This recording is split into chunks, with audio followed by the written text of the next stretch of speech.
Yusuf,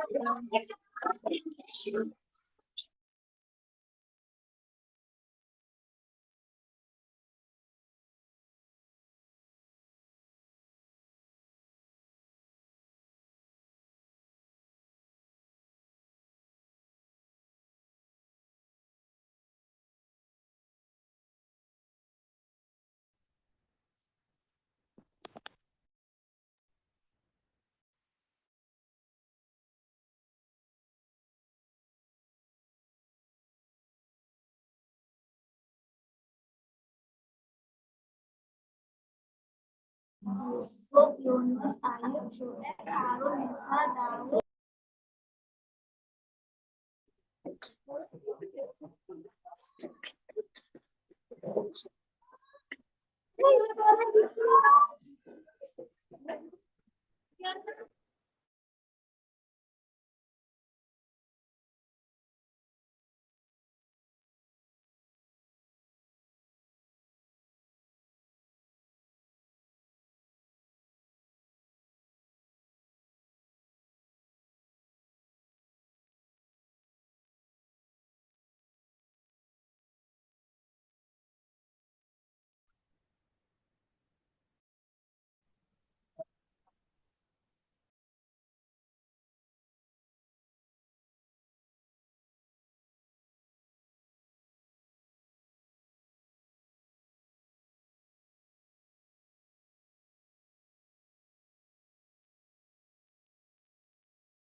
Subur, seminggu subur.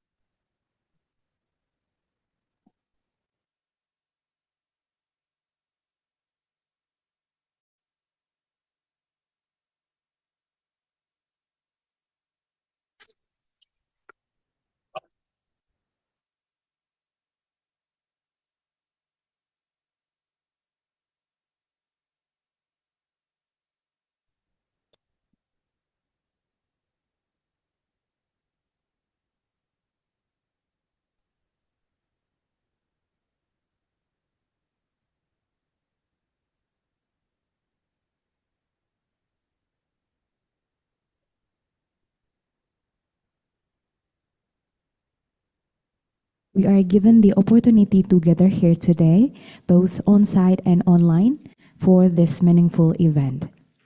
Salawat and salam may always be upon our beloved Prophet Muhammad Sallallahu Alaihi Wasallam, the one who brought us from darkness into the light and who inspired us to continuously seek knowledge.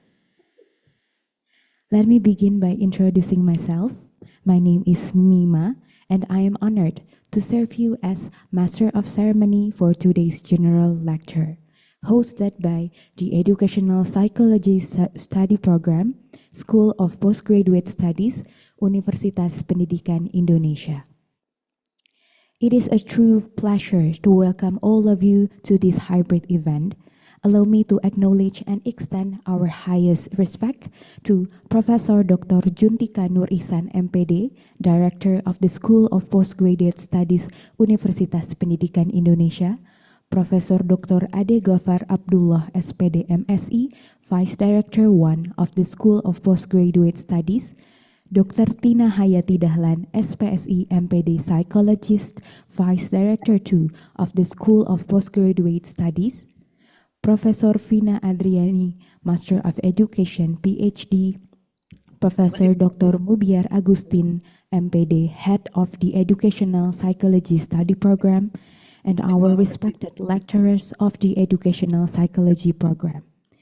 We are honored to welcome our distinguished speakers today, Prof. Divya Banu from University of KwaZulu-Natal, Prof. Karin Dixon from University of Nottingham, Prof. Valeria Liobet from Universidad de San Martin, Argentina, Asek Prof. Yunsu from University of Nottingham, and Asek Prof. Francesca Salvi from University of Nottingham, and of course to all invited guests, fellow lecturers, and students. Thank you for being with us today. This morning's general lecture is themed Current Issues in Childhood Studies and Educational Psychology. The speakers will share global insights and experiences in the field of child development and educational psychology. We hope this forum will spark enriching discussions, foster collaborations, and inspire each of us to continue growing in our academic and professional journey. To begin this event with respect and unity, let us sing the Indonesian national anthem, Indonesia Raya. We kindly ask everyone to stand. Seperti yang namanya konkret. Nah, setiap mau menjelaskan, kita akan berhubungan dengan yang namanya konkret. Yang kedua itu adalah abstrak. Yang kedua adalah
Thank you, and please be seated. To formally welcome us all, we now invite the head of the Educational Psychology Study Program, Prof. Dr. Mubiar Agustin, MPD, to deliver his opening Mari remarks. ngambil yang set, mau zoom.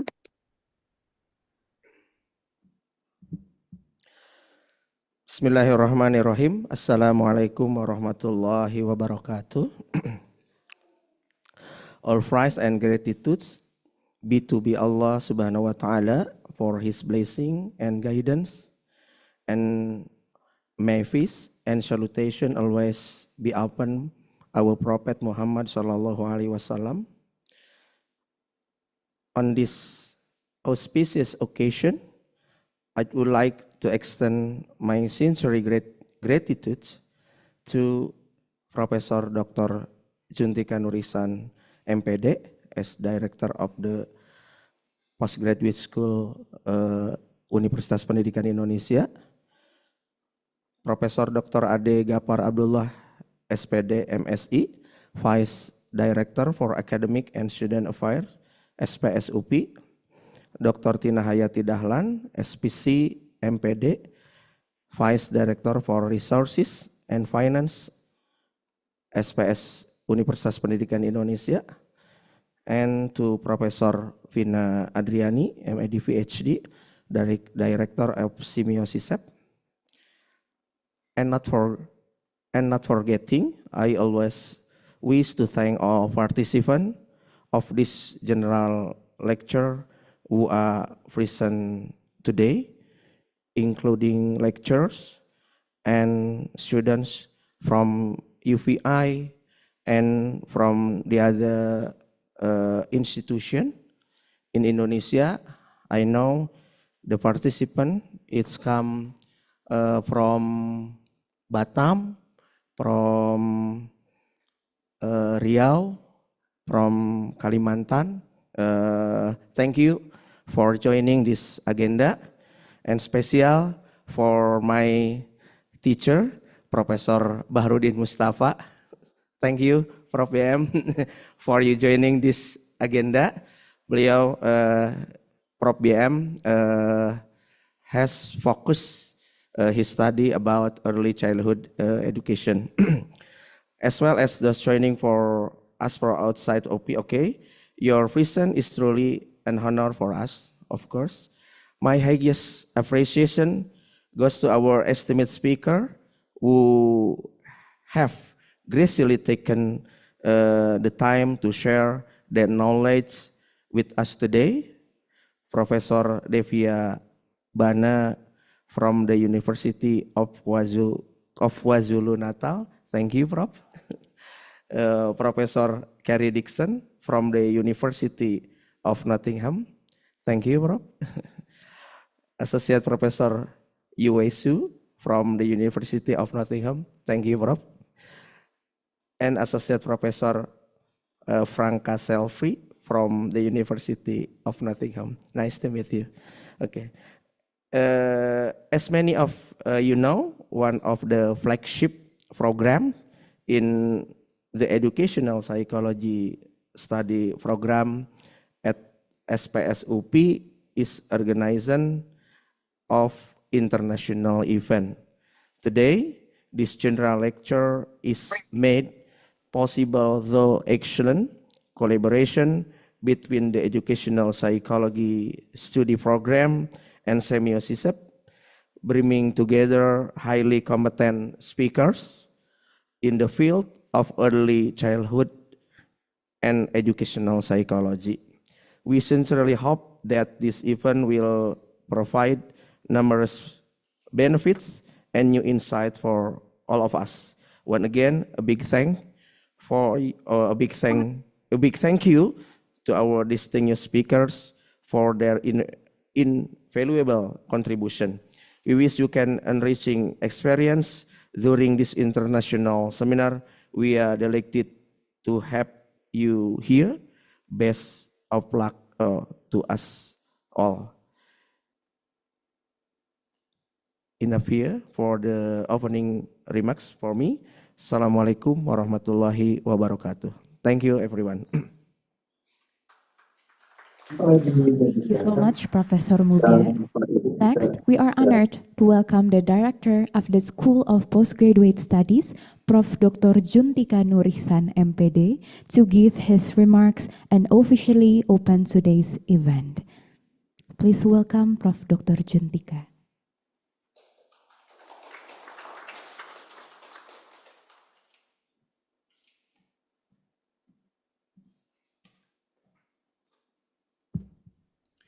Bismillahirrahmanirrahim. Assalamualaikum warahmatullahi wabarakatuh. First of all, I would like to greet our esteemed guest, Professor Devi Bana from University of KwaZulu-Natal, South Africa, Professor Valerie S.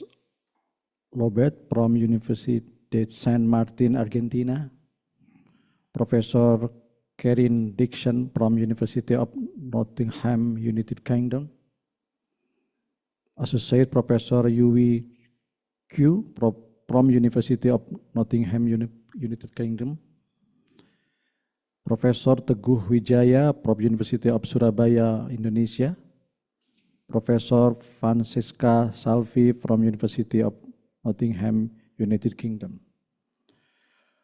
Professor Mubiar, Head of Master Program in Educational Psychology, Prof. Nandang Budiman, Head of Master Program in Teacher Education, dan Mr. Iwan from Chat. Good morning, ladies and gentlemen.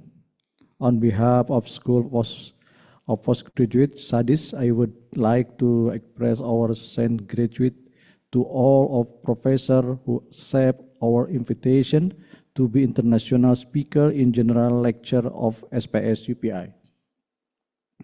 I would also like to thank you our challenges from SPS, Vice Director of Finance and Human Resource, Dr. Tina Haiti Dahlan, Master of Education Psychology, Dr. Mubiar, Master of Teacher Education, for their hard work and collaboration to make necessary arrangement so this event is possible. Today, we are privileged to have here with our esteemed professor from international prominent university who will share their insight and expertise on current issues in childhood studies and educational psychology. This issue is crucial because early childhood is critical period for lifelong learning, behavior, and help a safe understanding how children think and learn help educator designer better teaching strategy. At this session, we would like to discuss about future collaboration with our fellow lecturer from educational psychology and teacher education. We hope to have future collaboration in joint research, joint publication, external examination, or this defense exchange lecture. SPS UP would like to march forward in internationalization in our education. Therefore, this international collaboration is demand important. I hope all of education lecture will take advantage of this opportunity to learn and reap benefit from this collaboration. After this session, we are privileged to have here with our esteemed professor from international prominent university who will share insight and expertise on current issues in childhood study and educational psychology. Bismillahirrahmanirrahim. General lecture, current issues in childhood studies and educational psychology is open. Thank you very much. Thank you, Professor Juntika, for the meaningful words and official opening. Now, to guide us through the lecture and discussion session, I would like to hand the session over to our moderator, Ms. Rosita Febrianti, SPD, a final year of educational psychology student from Ternate, North Maluku, that has been living in Bandung for 3 years. Just finished a year of teaching at one of play schools at Bandung. Ms. Rosita, the time is yours.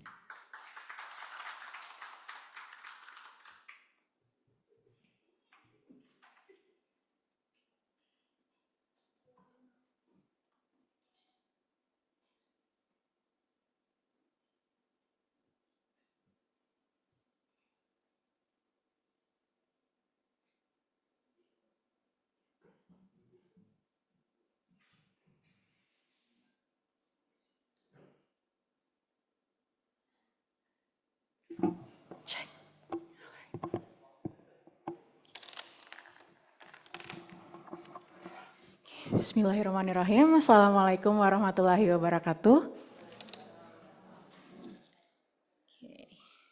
Peace be upon you and may Allah blessing as well. So good morning, everyone. So good morning to all of you here in the building and also to the audiences offline. All right, so I would like to say welcome to our general lecture on current studies in childhood studies and educational psychology. So my name is Rosita Febrianti, but please just call me Ochi for short. And hi. All right, so I'll be your moderator today for the whole session. Anyway, as you can see, we are here in this 5th floor of SPS UPI and currently attending the general lecture.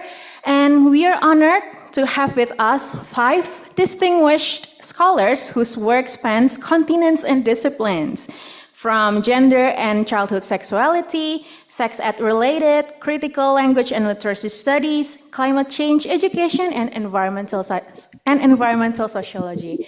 But unfortunately, that one of our speakers cannot attend to this general lecture, and we hope that she is in a good condition right now. All right, so have you got your breakfast? Yeah. What about our speakers? Have you got your breakfast, Mr. and Mrs.? All right, that's good. So we'll begin with insights from each speaker, followed by a moderated discussion and Q&A. So I encourage you to jot down your questions and your thoughts, as many as possible, because you cannot waste this really brightful chance. Okay, and then we'll open the floor later for the Q&A discussions. So for now, let me introduce our speakers. So the first speaker is Professor Divya Bana from University of KwaZulu-Natal. So Professor Divya holds South African Research Chair in Gender and Childhood Sexuality at the University of KwaZulu-Natal, South Africa. Oh. And her research examines how gender and sexuality comes to matter in the Young Life course. In this research, she advocates for equitable, young person affirming and decolonial approaches to gender, sexuality, and education. She serves as co-chief editor of Children and Society and Pedagogy, Culture and Society, and is an associate editor of Sex Education. Some of her recent works include Girls and the Negotiation of Porn in South Africa, Power Play and Sexuality 2023, Sex, Sexuality, and Sexual Health in Southern Africa, co-edited with Mary Crewe and Peter Eggleton 2023, Gendered and Sexual Norms in Global South Early Childhood Education, Understanding Normative Discourses in Post-Colonial Contexts, co-edited with Yue Su and Vina Adriani 2024, and Gender and Young People's Digital Sexual Cultures in 2025. So without any further ado, please welcome to the stage our beloved Professor Divya Bana to the stage.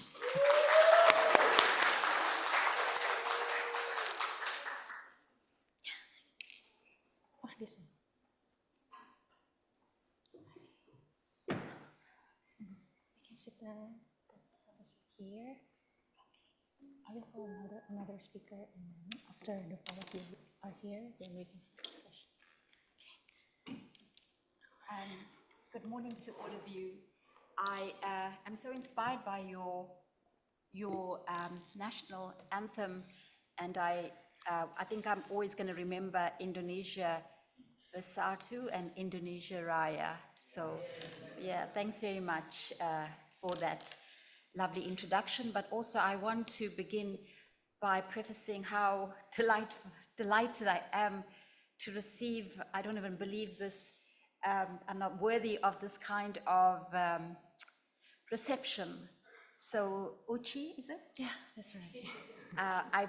I sit here thinking that I am the head of The Hague. I'm sitting in the Netherlands, or I'm in New York City at the United Nations Security Council. So thanks very, very much. I certainly won't be dictating to you about, how to proceed with thinking about childhood or educational psychology. But maybe I should just begin by talking a little bit about myself, like 2 minutes maybe.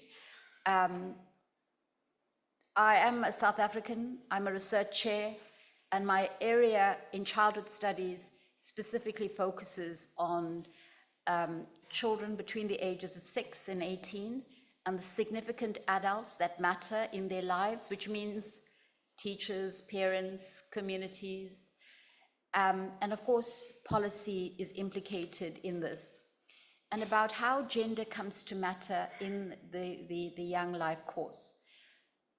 Indeed, we cannot understand gender with also understanding its connection with sexuality.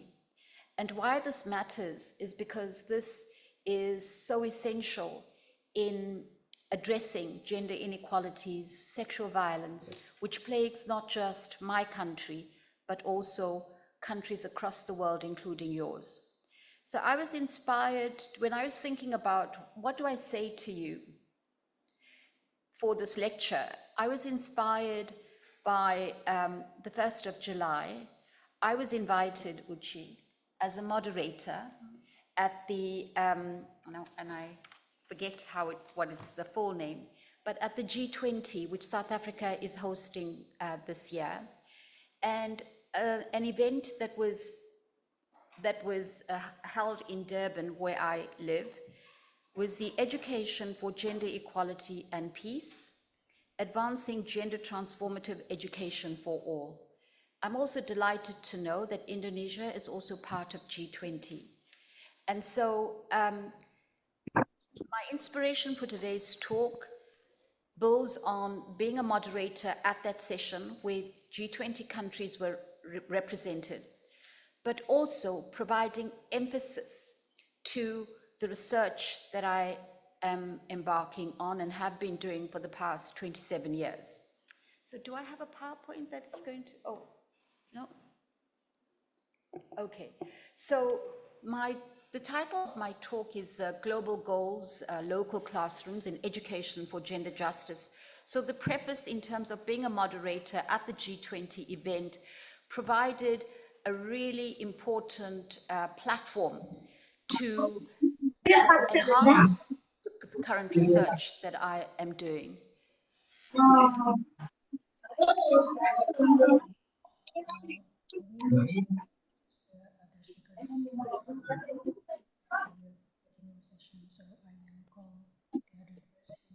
can I just speak because I've already spoken?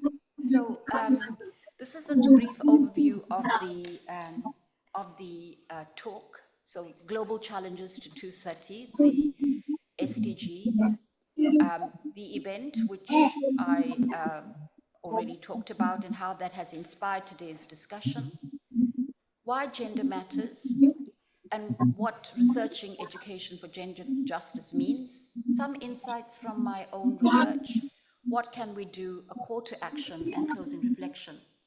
And I do understand that many of you here are postgraduate students and that you are also addressing issues that go beyond early childhood education, and that you also, some of you or most of you are also in educational psychology. My area is highly interdisciplinary, meaning that we cannot understand psychology without understanding sociology. That is my view. You don't need to be forced to believe that. But I think there is great merit in an interdisciplinary connection made, and it has proved to be very, very valuable in the research that I do with children and young people. You're just going to say next slide. I have to say next slide. So what then are the global challenges to 2030? There's only 5 years left to 2030, and the progress is alarmingly off track in relation to gender inequalities. Now, children face deepening inequalities, and you know this, and you know it better in your country, as I have some sense in my own.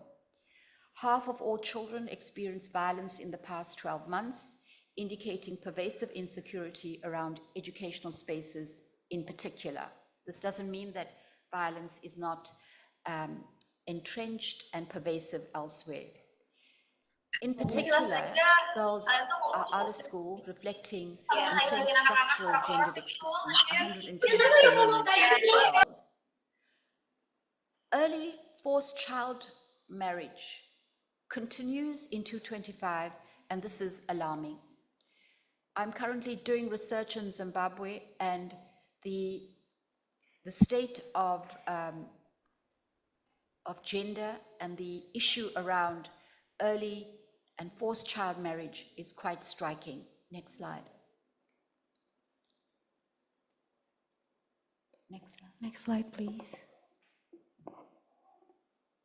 So again, the slides are indicative of the concern and the seriousness of how children and young people live across the globe.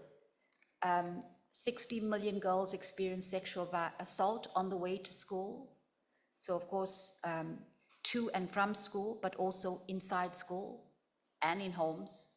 In low middle income countries, a quarter of girls experience sexual violence in the last 12 months, reflecting pervasive risk. And amongst those experiencing sexual violence, up to 40% of boys, 20% of girls reported it occurred at school, revealing institutional responsibility. And so this fits very well into the area of research that I do, but also the 1st of July G20 event and the broader goals of the United Nations SDG. Next slide. So what did I do here? I was a moderator. I facilitated dialogue aligning stakeholders on urgent commitments towards gender equality and peace through education. And it involved UNGEI with South Africa's national departments of basic education, higher education. And of course, the focus is on gender equality and peace. And so the event was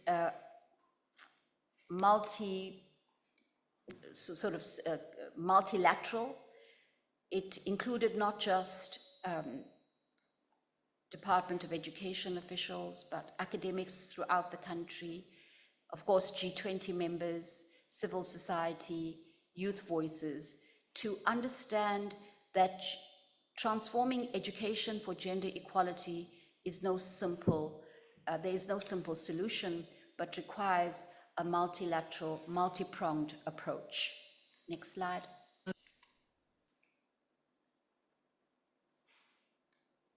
So the main objectives was really to galvanize world leaders, education ministers, civil society, young activists, to make equal, safe education a lived reality for every child everywhere.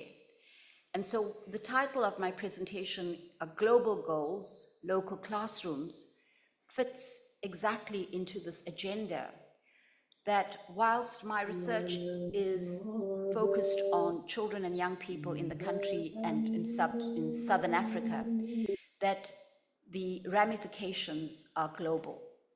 And so when you think about your own research, whatever that might be, understand also that the area you work in might have local nuances, but should and definitely will, I think, have global ramifications. And so the agenda is really education for gender equality and peace, with shared commitments across multilateral organizations, but also understanding as academics that this requires an approach that can best understand and provide solutions to a complex problem. Next. So why does gender matter? Gender matters because we need to ensure equal and safe education for all children. And gender is very key to understanding relations of power, relations of domination and subordination. systems must be reshaped to dismantle gender biases. We need to address gender violence and ensure full participation of girls and boys in all learning and leadership spaces. So whilst these may seem to be ambitious goals, these are goals that South Africa, of course, supports. The reason why they support the chair that I hold, and indeed the reason why gender equality has become, including other sort of rights, very fundamental to South Africa's democratic constitution. I'll learn more about your country in the Q&A. Next slide. So, what does it mean to research education for gender justice? How do we know about gender in education? Who gets to produce knowledge that matters for transforming education for gender justice? So when you think about childhood and when you think, for instance, about educational psychology, what does that slant of educational psychology do to understanding what you know about gender and what sort of knowledge is produced? And so then the third bullet point is what then and who and what is left out in researching gender and education. So when we think about gender, oftentimes, and this is sort of a well-rehearsed point, oftentimes we think about girls, we think about, and that still matters in your country, in mine, in sub-Saharan Africa, across the global south, and of course the north. So we must never assume that gender equality has been achieved in the global north because we're in the global south. We should completely decolonize such thinking. And so maybe at this point, I want to reiterate the point that you made earlier about the publication with UA, one of our, who's coming up soon, but also with Vina Adriani, a member of this institution, in which we produced a co-edited book on researching Global South gender sexuality matters, and which included countries, of course, South Africa, Brazil, Pakistan, China as well. And so there's much more work that needs to be done. It's the first book that sort of brought the Global South together in this joint venture. But what is left out is how many more contexts are missing in the research on gender and childhood. So what then are the effects of such absences for our ongoing efforts to reflect gender and childhood in a responsible manner? Of course, I've already answered one of the issues is certainly the effects is that we know very little about how gender comes to matter in terms of our research. We know very little, even though the field is slowly developing in the last 30 to 40 years, we still know very little. And part of my role as chair is really not only to advance gender as a key area, but also to grow the field of scholars, to grow and expand the field of scholars in terms of doing this kind of research. And I'm hoping that some of you here are also working with children, gender, and young people in ways that might transform the lives of children everywhere. Next slide.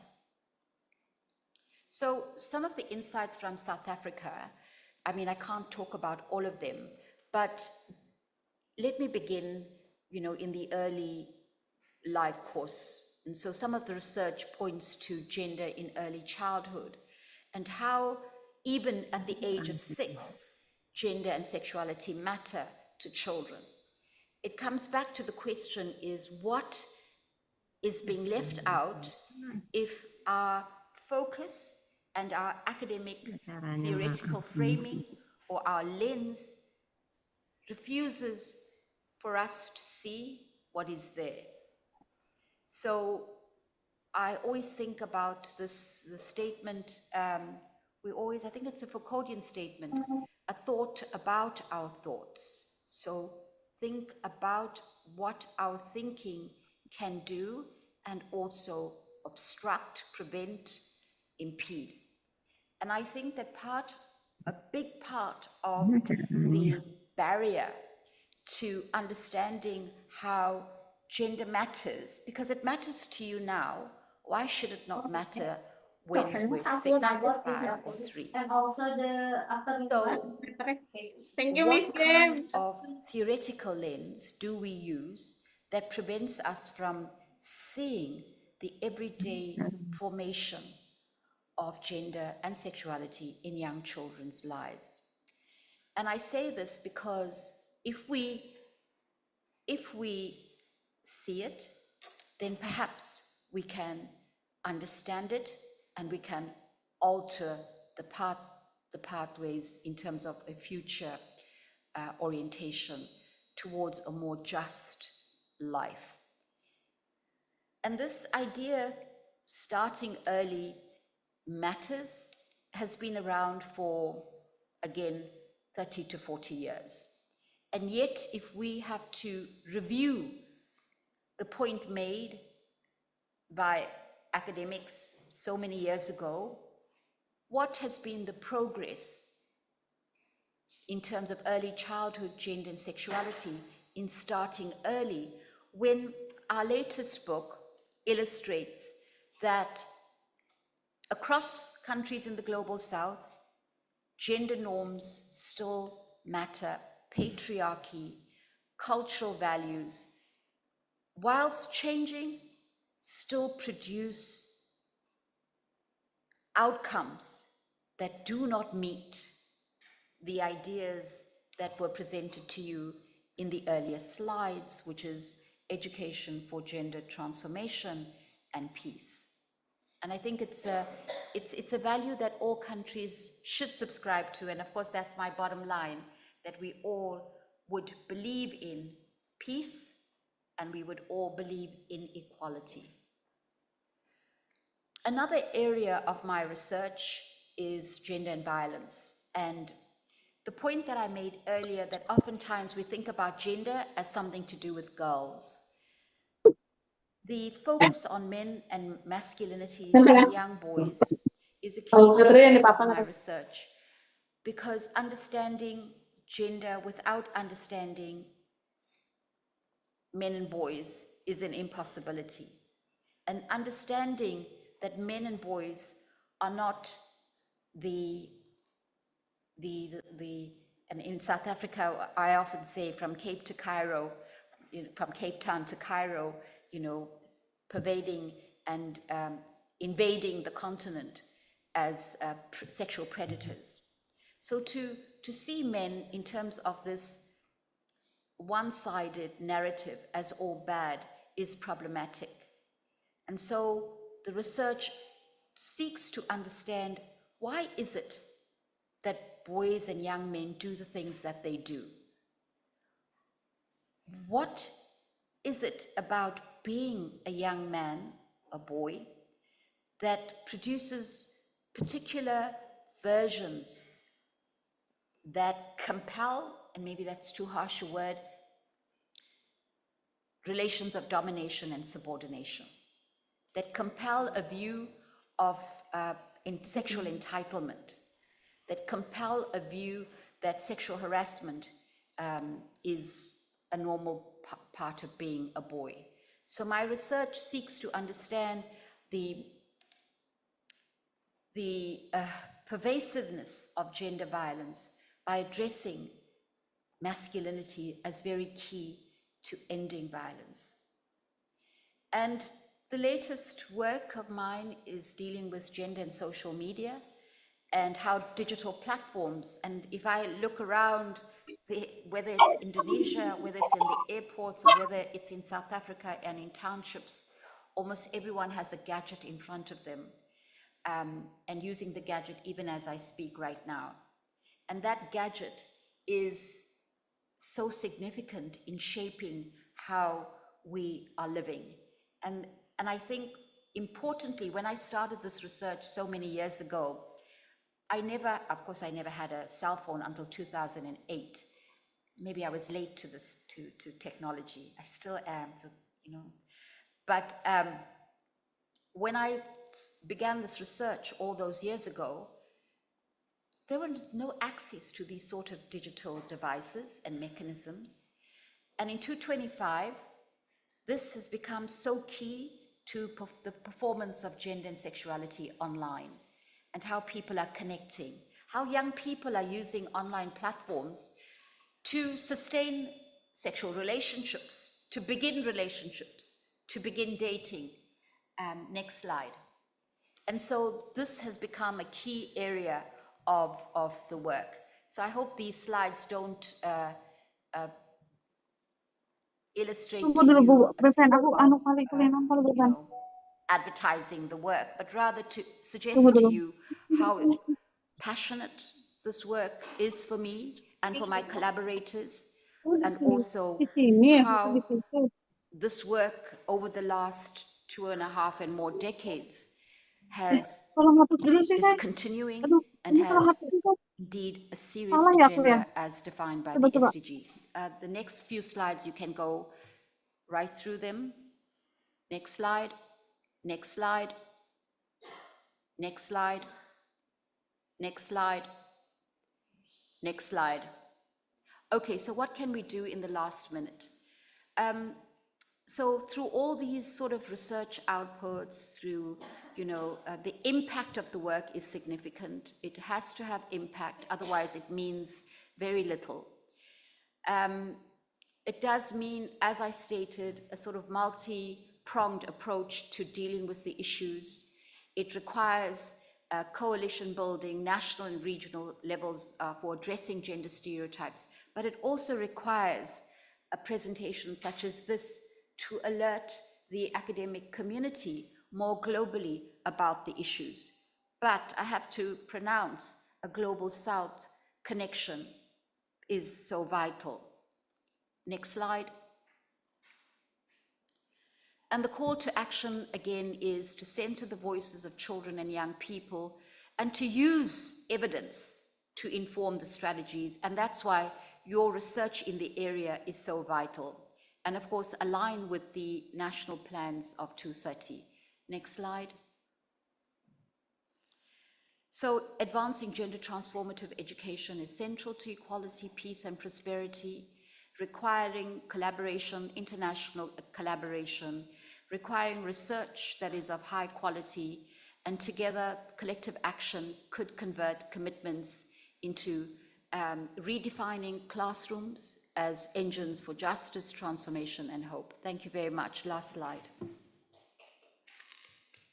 Last slide. Acknowledgement. Thanks very much. Okay, thank you so much, Prof. Divya Bana.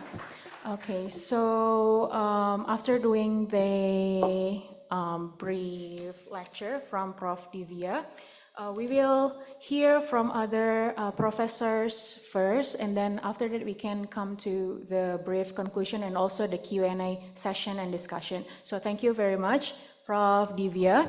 While we still have 3 other speakers, now let me invite Prof. Karen Dixon from University of Nottingham. Please come to the stage.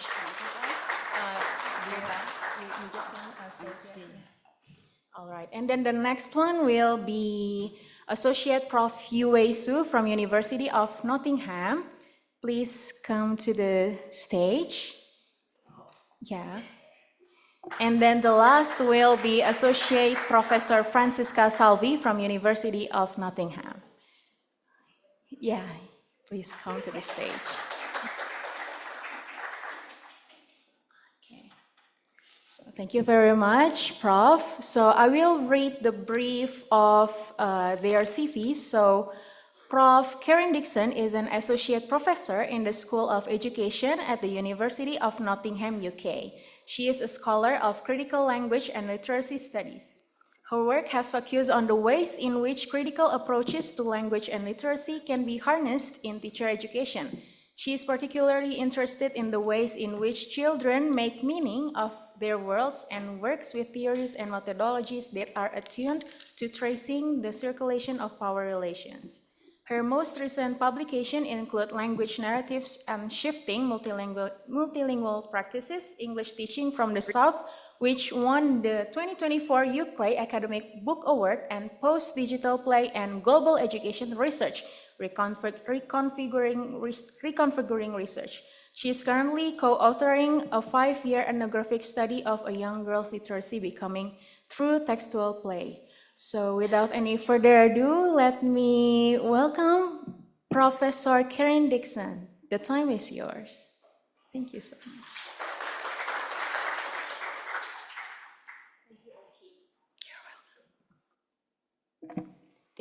Thank you, Ochi. Professors Jondika, other professors, postgraduate students, everyone, Simio, thank you so much for hosting us today and for the hospitality. We are really excited to be here and are just feeling very welcomed and are very excited to be able to share our work with you. So as Divya said this morning, it's important to be thinking about, thoughts about thoughts. And I think that's what I'm going to share with you. So could I have my first slide, please? So I'm a literacy scholar, and I'm really interested in the ways in which children read and write and make meaning and create texts. There we go. And so what I want to do, there we go. So what I want to do is I want to talk to you about a small project that I have been involved in at a school in South Africa. So although I work in the UK, if you could tell from our accents, they're similar.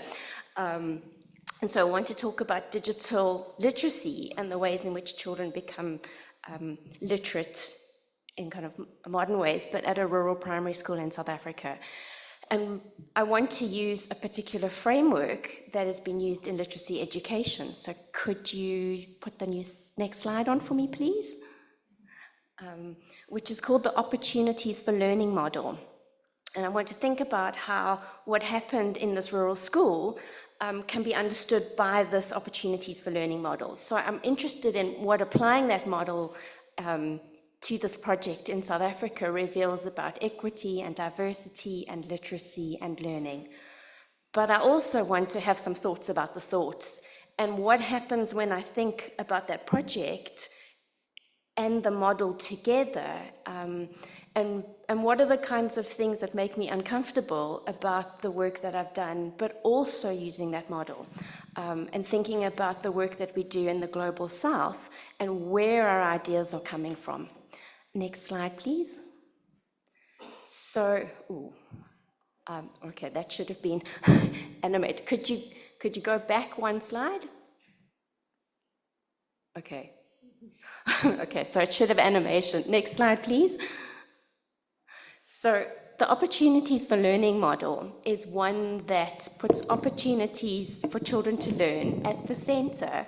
And there's a relationship between mediating agents like teachers, individuals like students, the knowledge that we're teaching and learning together, and through our engagements with each other, we would have dialogic encounters where we would learn together, but our learning is also connected to the communities that we're a part of. But the Opportunities for Learning model does something really nice because it also acknowledges that our learning is affected by our past, but our learning is also affected by the future and the ways in which we project the future, the things we want for each other, for our children, teachers, parents, into the kinds of things we learn. And that's often in our curriculum as well. So in this model, we think about learning as sociocultural. So Divya, I'm with you on the psychology, sociology relationship, that learning is active, that we want students who are thinking about learning in creative ways, in reciprocal ways. And so the ways in which I work with literacy is similar because it's also sociocultural. The ways in which we learn to read and write and make sense of the world are connected to the practices in our communities, which are shaped by the histories that we have. And Brock and Exley and Rigney talk about opportunities as being embedded in these social and cultural contexts that we are a part of, and that our histories also shape what's happening with us. And so they draw on Paulo Freire to talk about dialogic encounters as ways of us coming together to think about the ways in which we understand the world, and in my case, because I'm interested in literacy, the words. And so these dialogic encounters are important because they support active learning, they prioritize histories and contexts and the communities that we're a part of. They also acknowledge that the future is important and we change as we get older, as we have new experiences, and that this whole theory is grounded in social and cultural, sociocultural theories and the foundations of literacy learning and how we become literate. Next slide, please. Okay, so this is the journey to the school that I've been working at, and if I can have the next slide, please. So this is, next slide, please, thank you. So that's the road to the school. It's in the Limpopo province, so that tiny little red dot in the middle of the slide on the map, if you don't know South Africa very well, is where the school is. It's in a rural area where there's high levels of unemployment, low levels of education. Many people, because they're unemployed, have social development grants and live with a very small amount of money. In Limpopo province, there's only 2.2% of the population that has home internet access and only 0.8% in rural areas. So although lots of people have mobile phones, there's a smaller number of access to mobile phones in rural areas, and also data is really expensive. So you may have a phone, but you may not be able to be online all the time. And when I was doing this research and thinking about literacy, one of the things that I wanted to do was see if I could find a school that was in a rural area that had integrated digital literacy and digital technology into the school, and to know whether that was even possible to do. And I found this fabulous school in the middle of kind of very isolated rural area. And when I started the research in 2018, there were only 100 children at the school, and there were 4 teachers and 1 head teacher. Next slide. So, and so what had happened is that the principal had, if I could have the next slide, so that picture with the bright container at the top of your slide is what they transformed from a library into a digital center. And the slide on the bottom left for me is the learning center for the children. Next slide. Okay, and so in 2014, the head teacher wrote a funding proposal to be able to build a library. And so he won the grant, and they created a library out of a shipping container. But there was an educational publisher who'd been involved in this project with the libraries, and they were interested in digital technology. And so they transformed the library into a digital space and put tablets into the library. They bought the technology for the school. They put tablets in there. They loaded their own educational digital materials onto the tablets for the children to learn, as well as other games. And since 2014, they've provided ongoing teacher training and support for the teachers, but also for the children. And Vuyo, who I'll talk about in a moment, comes up on a regular basis and works with the teachers and the children. And so in our first project, what we were interested in is how the children were working with the technology. And what we realized is that there was great consumption of texts. So the children were engaging with the materials, but it was quite passive. And so Mira et al., who are writing about children in the United States, are saying things that I think are really important for all children. So they say that although students across demographic groups are likely to analyze digital texts, low-income students and students of color are less likely than their more affluent white counterparts to create texts using technology. Without guided experiences of production, students are not only less likely to fully understand the inner workings of the media they consume, but are also denied full access to the primary means of knowledge creation and amplification of the 21st century. And so we were worried about the fact that the students were consuming but not producing. And if we're thinking about being in the 21st century and how much knowledge creation is a really important part of what we do, that's a huge issue for us. Next slide, please. And so how could we create opportunities from what we'd been doing to have more authentic, active learning that drew on student knowledges and experience to be able to create texts? And so how do we do that? So what does it mean for children whose physical mobility is curtailed by geography? It's really hard to get out of that area. There's a big mountain in the way. There's limited transport. They come from lower to working classes. Their race limits them. There's poor infrastructure. There's a whole lot of global economic issues. So how do all of those things, that work as constraints, how do we get past those to be thinking about how they work as globally literate digital citizens? And how do children access what is now the primary means of knowledge production when poverty affects access to material resources and low levels of literacy in the communities hinder the support children get to be a part of these global information flows?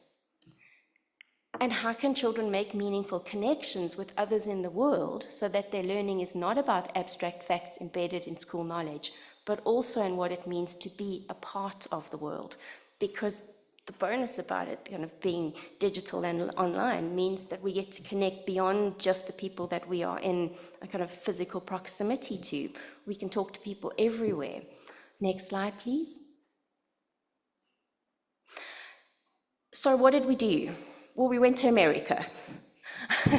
So I'd been on sabbatical at the University of South Carolina, and one of the things that South Carolina does in their Bachelor of Education program is all of their students spend time in schools with teachers and children, as well as go to the university.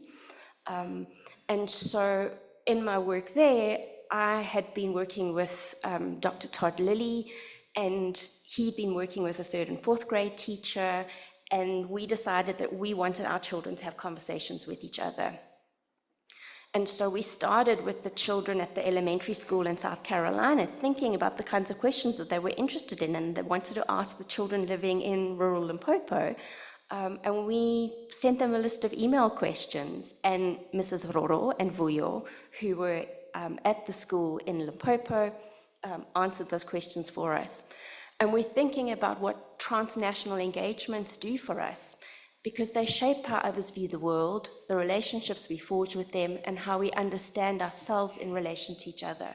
And so we thought that was a really important opportunity for these children to talk to each other. Next slide. And so one of the things we did is we taught the children to make PowerPoint slides and write a 5-line poem. So what you have to know is that these children would have been learning in Sepedi, their home language, and would have, when I started this piece of the project, have just started to learn English. And so that's Lerato, who is 10 years old. She's in grade 4. She's good at maths, and you can see some of the things that she's interested in, and those are photographs of her. And so what we were teaching in the digital literacy is the operational skills. How do you use Google Slides? What are the signs that you need to communicate with, not just the words, to be able to make PowerPoint slides? And then if we follow Sefton Green's notion of digital learning, how do we think about the way power is instantiated in texts? So we didn't quite get there with the children. We were thinking about that. And so we think in terms of the opportunities for learning model, we've got opportunities. We've got authentic learning. Children are writing about themselves. It's proleptic. We're thinking about 21st digital literacy skills. The learning is active learning. It's mediated by Vuyo and I, who are helping the students get on top of taking photographs and upload them and make the slides. The literacy is grounded in children's knowledge and experiences. We're not doing something that doesn't make any sense. There's a real purpose because they're talking to children in South Carolina who are real. And so there's a kind of collaborative engagement that's happening in this dialogic learning. Next slide. And then we move on and we think about how we can extend this project when I've got more time and I'm back from America and I go back to the school. And so we think about how we can write longer texts so we can share more information with each other across these two schools. And so Vuyo and I write a blog.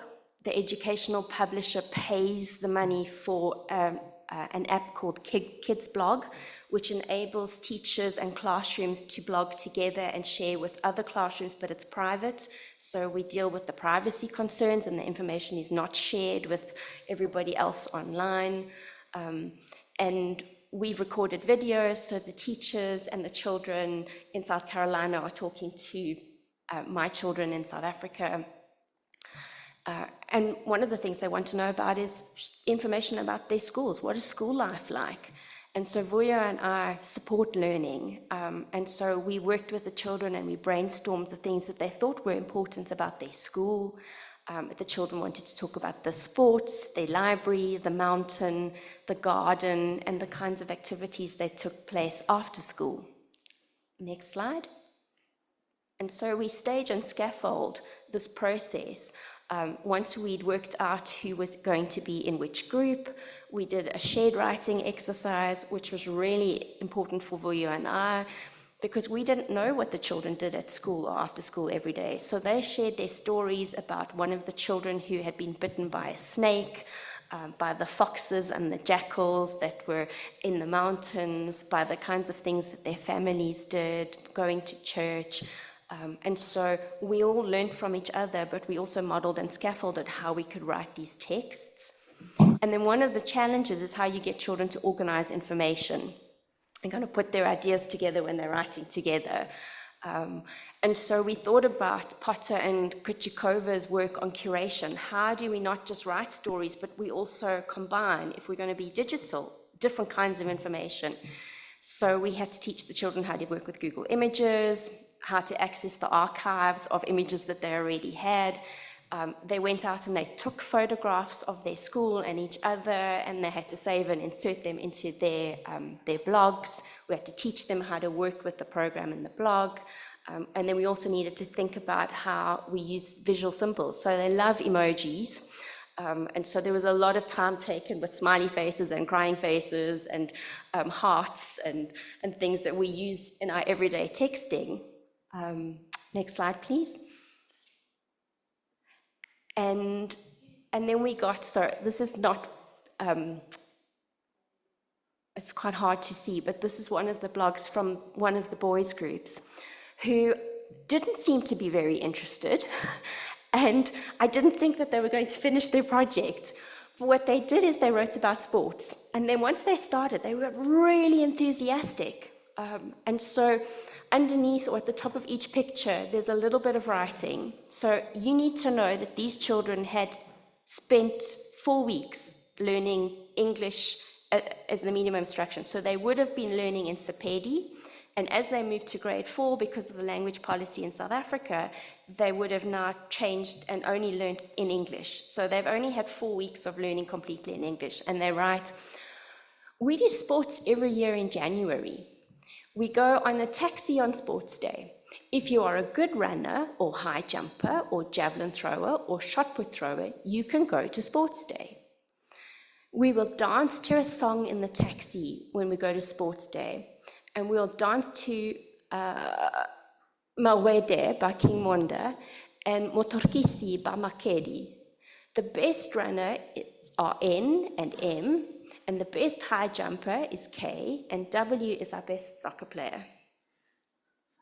Okay. When we finish to do our sports, our teachers will buy some food to eat. This is a big special occasion for teachers to do this with the children. Our uniform is maroon and white. Sometimes we win. Sometimes we lose. We have fun and go home.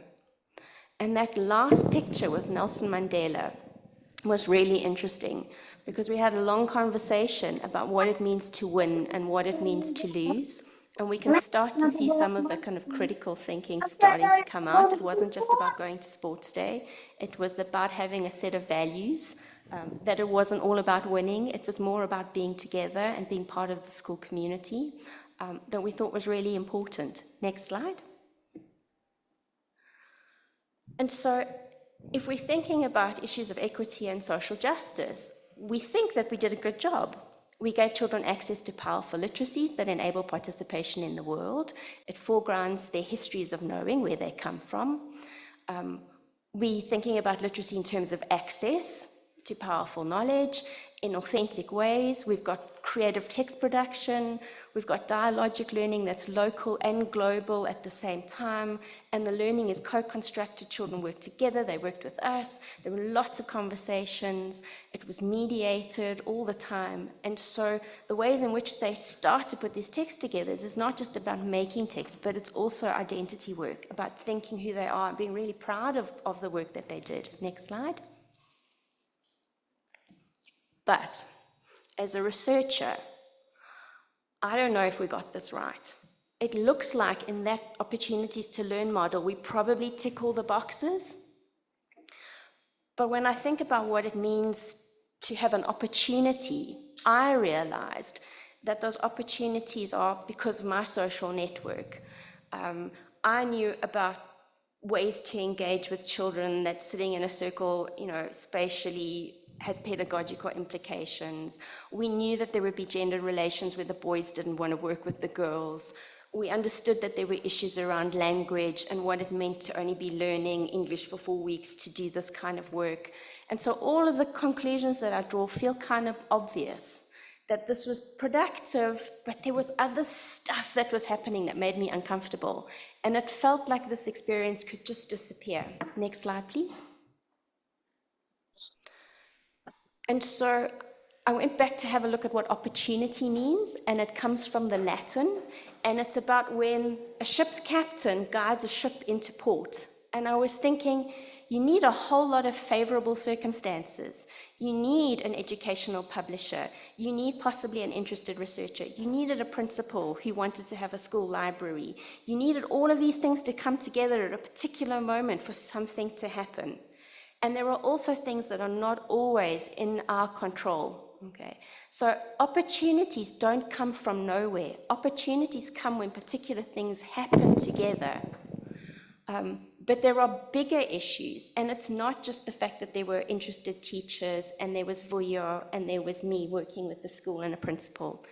We're also thinking about bigger socio-material issues that are a matter of social justice. What does it mean to live in a country, for example, when there's an energy crisis, when there are rolling blackouts and there's often no electricity? What does it mean when you have no data connection and you're cut off from the world for a period of time? What are the impacts of climate change? The global pandemic exacerbated the social inequalities because once COVID happened, schooling shut down and children had no school for a year. And so there's a tenuousness to opportunity. Next slide, please. And so my definition of digital literacy is problematic because it's grounded in Western thinking that's about individual children. It's not about community learning. It's not about cultural competence. It's also grounded in the ways in which English and English culture and English ways of being and English images are all part of what children are accessing on the internet. Sepedi is really difficult to access, and they weren't working in Sepedi.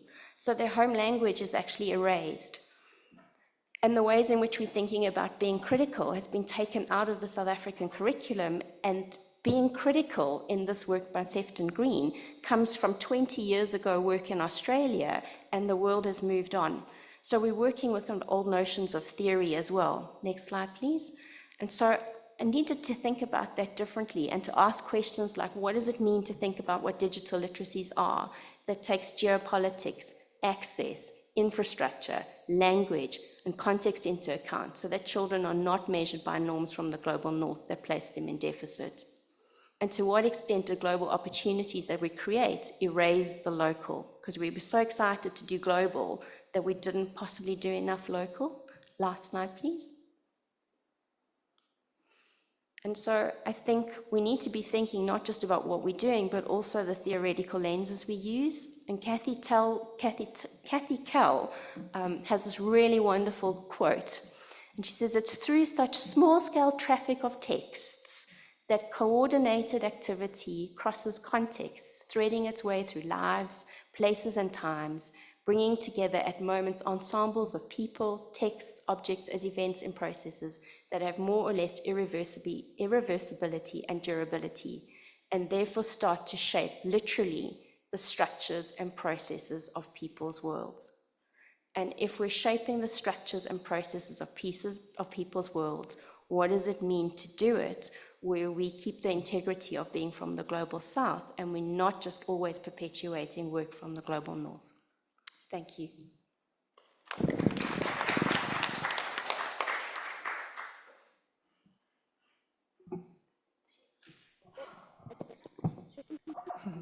All right, thank you so much, Prof. Dixon, for the brightful lecture. I also want to listen to the online audiences. Are you still there? Coba kita lihat dulu ya yang di Zoom.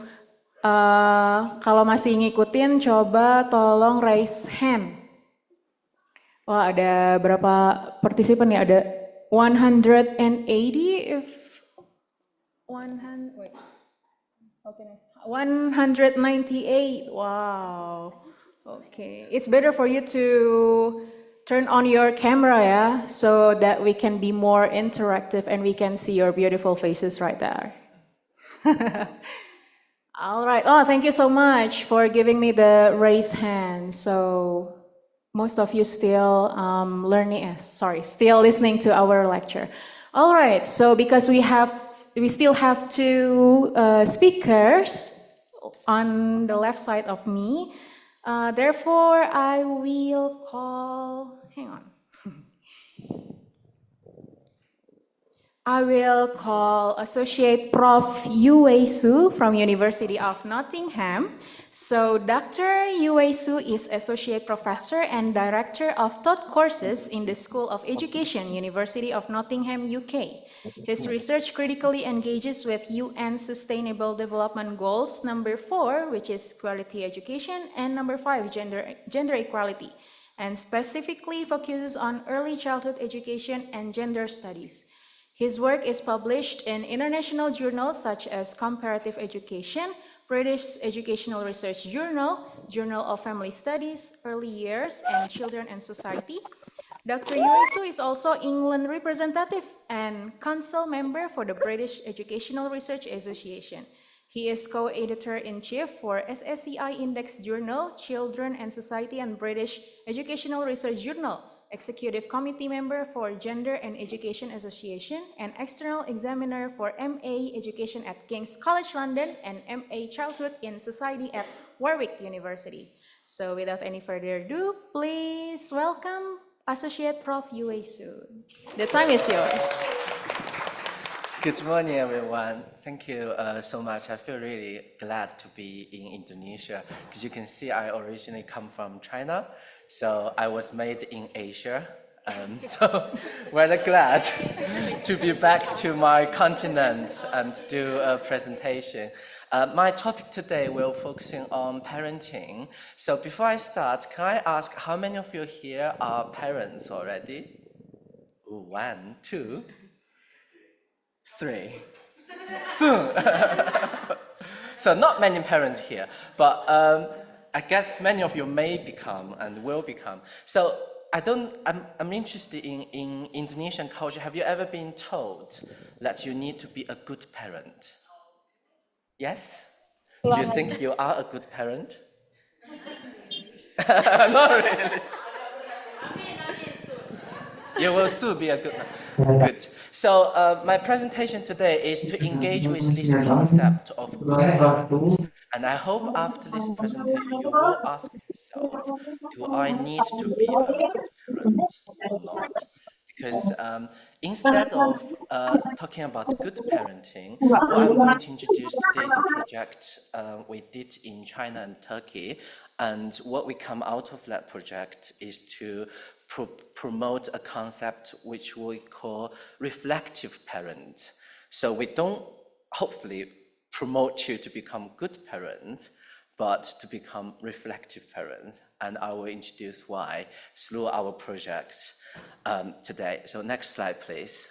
So this is a project we did a few years ago during the pandemic times with these colleagues, including my colleague Rachel from Nottingham, and also my former master student Chan, who studied at UCL's Faculty of Education when I was still a lecturer there, and also my friend and colleague Yun Yu from Shanghai Normal University in China, and Mehmet and Ramazan Iqbal from Turkish universities. So that's the team, and I just want to acknowledge their contribution to this presentation as well. Next slide, please.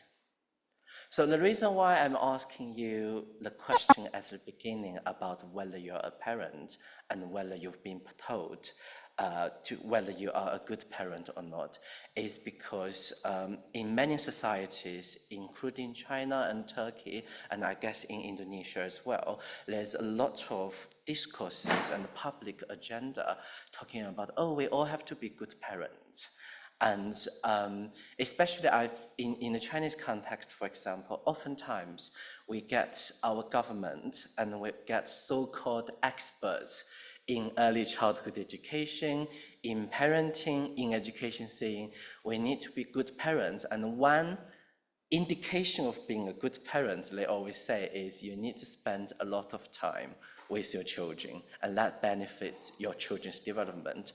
However, I always wonder, can we all spend lots of time with our children if we have to work?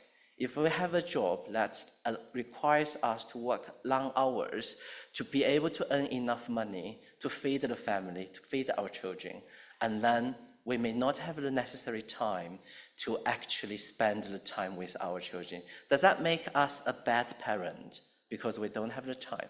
So that is a question that has been in our mind, to think about this, what we call normative nature of the socially constructed good parents discourse in many societies, and how that would be problematic itself to assume there's a universal standard about what a good parent looks like. So we always problematize what a lot of the discourses say about how the standards do not consider individual differences, and also the context in terms of your social class background, your cultural backgrounds, and gender as well, and many other aspects. So because of those normative nature of that you have to be a good parent, and because of those universally assumed standards of what good parents look like, when you don't meet those standards, there's a deficit view towards parents who fail to meet those standards and expectations.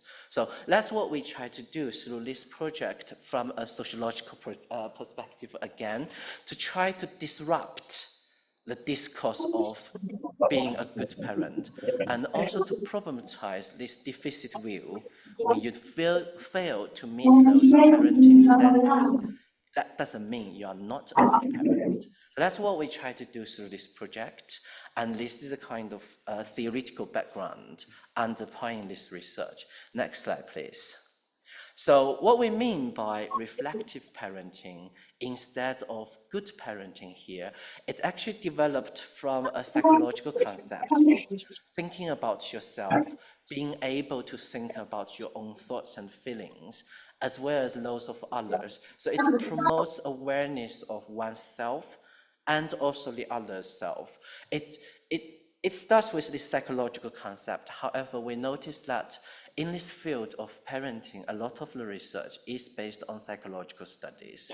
And again, the issue with some of the psychological studies itself is again assuming the same kind of standards and the same kind of universalization, that all parents have to go through the same kind of internal process of reflection. So we want to instead bring in a sociological perspective that regards reflective parenting and the concept of reflexivity or reflectivity as a more sociological concept, as a process which is situated in a social cultural context where you come from. Therefore, we look at how parenting is actually shaped by and within the interactions between the parents and the child, and also situated in particular contexts. So we use the context of COVID as a kind of stimulation for this reflective parenting, not because it won't be relevant to contexts beyond COVID, but it's because, you know, I don't know what happened in Indonesia, but in both China and Turkey and many other parts of the world, during the pandemic time, because there were many quarantine periods where parents have to stay at home with their children, it has promoted some kind of parent-child interactions that would have otherwise not be happening. Because, for example, in many of the Asian cultures, especially fathers, they always are expected to be breadwinners. They will be hardworking, not spending much of the time with their children. That had been an issue identified in other research, whereas because of pandemic, fathers and also mothers had the opportunity to spend more time with their children at home. That's where this reflective parenting emerged as a practice that we think would be helpful to promote and also be helpful to reflect on reflective parenting, if that makes sense. So this is the kind of conceptual note we use. Next slide, please. Before I introduce some of the findings from our project, I want to quickly introduce the two contexts. As I argued just now, reflective parenting has to be situated in the social cultural context. Therefore, I just want to briefly introduce the Chinese parenting context and also the Turkish culture of parenting. So there's a strong, I guess it's the same in Indonesia as well, as very strong cultural and political emphasis on educational achievement. Therefore, we even regard parents as children's first teacher and think that you have to educate your children for the better of the next generation and for a better society. So there's a strong expectation from Chinese culture for the parents to be good so that they can support their children's educational academic achievements. That's one cultural context. The second is what we call 管教 or discipline, which is derived from a Confucian culture that you have to respect seniority, you have to behave yourself to be a good citizen, and a lot of that are respected from early childhood. And at the same time, let's also link into the ethics of care, that 管, discipline, also comes with care. So that links to filial piety, care, 孝, in the Chinese Confucian culture, and how that means we need to construct mutually supportive family relationships as another expectation. But that's the traditional discourse shaping Chinese culture and Chinese parenting strongly. But as we move into contemporary societies, we also want to acknowledge the diversity of parenting cultures and parenting practices in our culture. Especially, there's a vast difference between rural and urban areas. I mention this here because we actually failed to attract participants from rural areas to participate in our project. So it would be maybe some different findings if we were able to interview some of the rural parents. So that's one limitation that I want to put here when I introduce the context of China. And also, we also regard parenting in the Chinese society as distinctively constructed in different generations. So there's more participative fathering.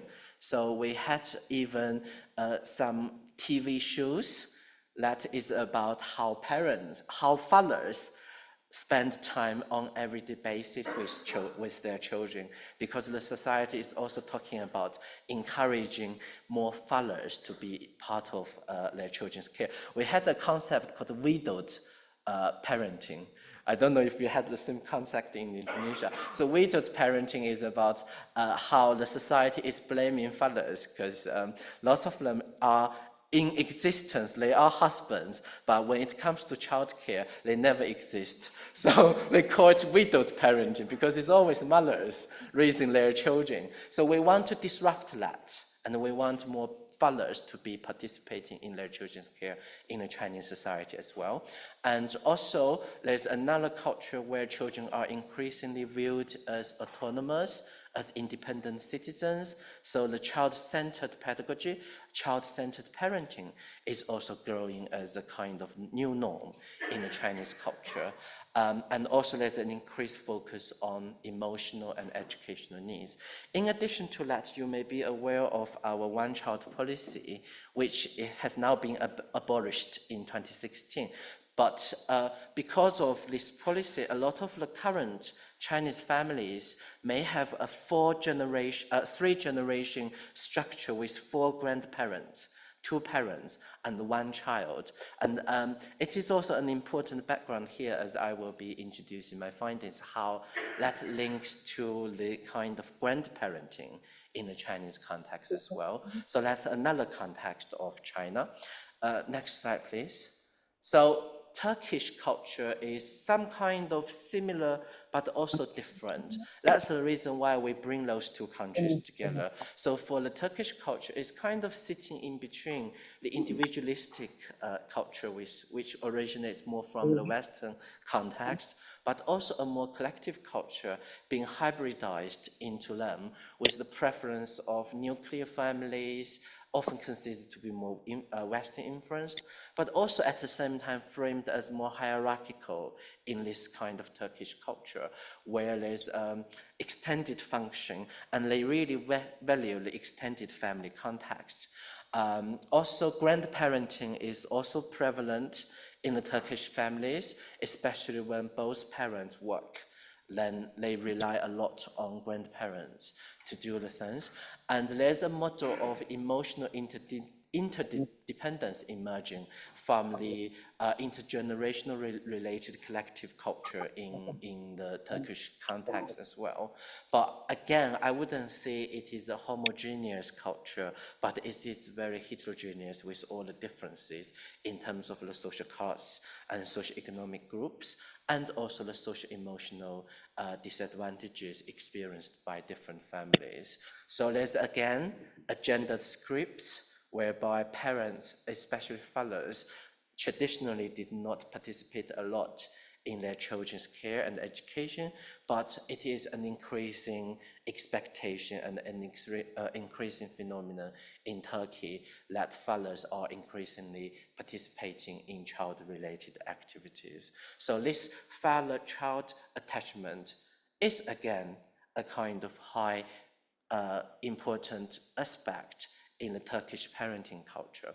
So these are some of the contexts related to the Chinese and Turkish culture, which you can see there are some similarities, but also some distinctive characteristics of those 2 cultures. Next slide, please. So based on that, we did, next slide. We did a project, next slide, please. We did a project which focuses on interviewing some of the parents from those 2 contexts during the pandemic time. So we did online interviews because it was still on the during the quarantine period, and we had the focus on both those parents pre-quarantine, middle quarantine, and post-quarantine experiences and the relationships with their children.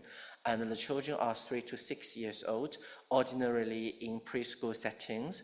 And also we had 11 Chinese parents, 8 mothers, 3 fathers, 13 Turkish parents, 7 mothers and 6 fathers. Most of them come from urban areas, so they are relatively affluent, which, as I said, is a limitation of this project. We really struggled to attract parents from rural areas to participate, which I think linking to both of your presentations, there's a digital inequality here, even in regards to who can or whose voices and experiences are heard in this type of educational research. So we need to be mindful of that as well. Even if the project is conducted in a Global South context, it doesn't mean all groups of Global South communities will be heard in those kind of research.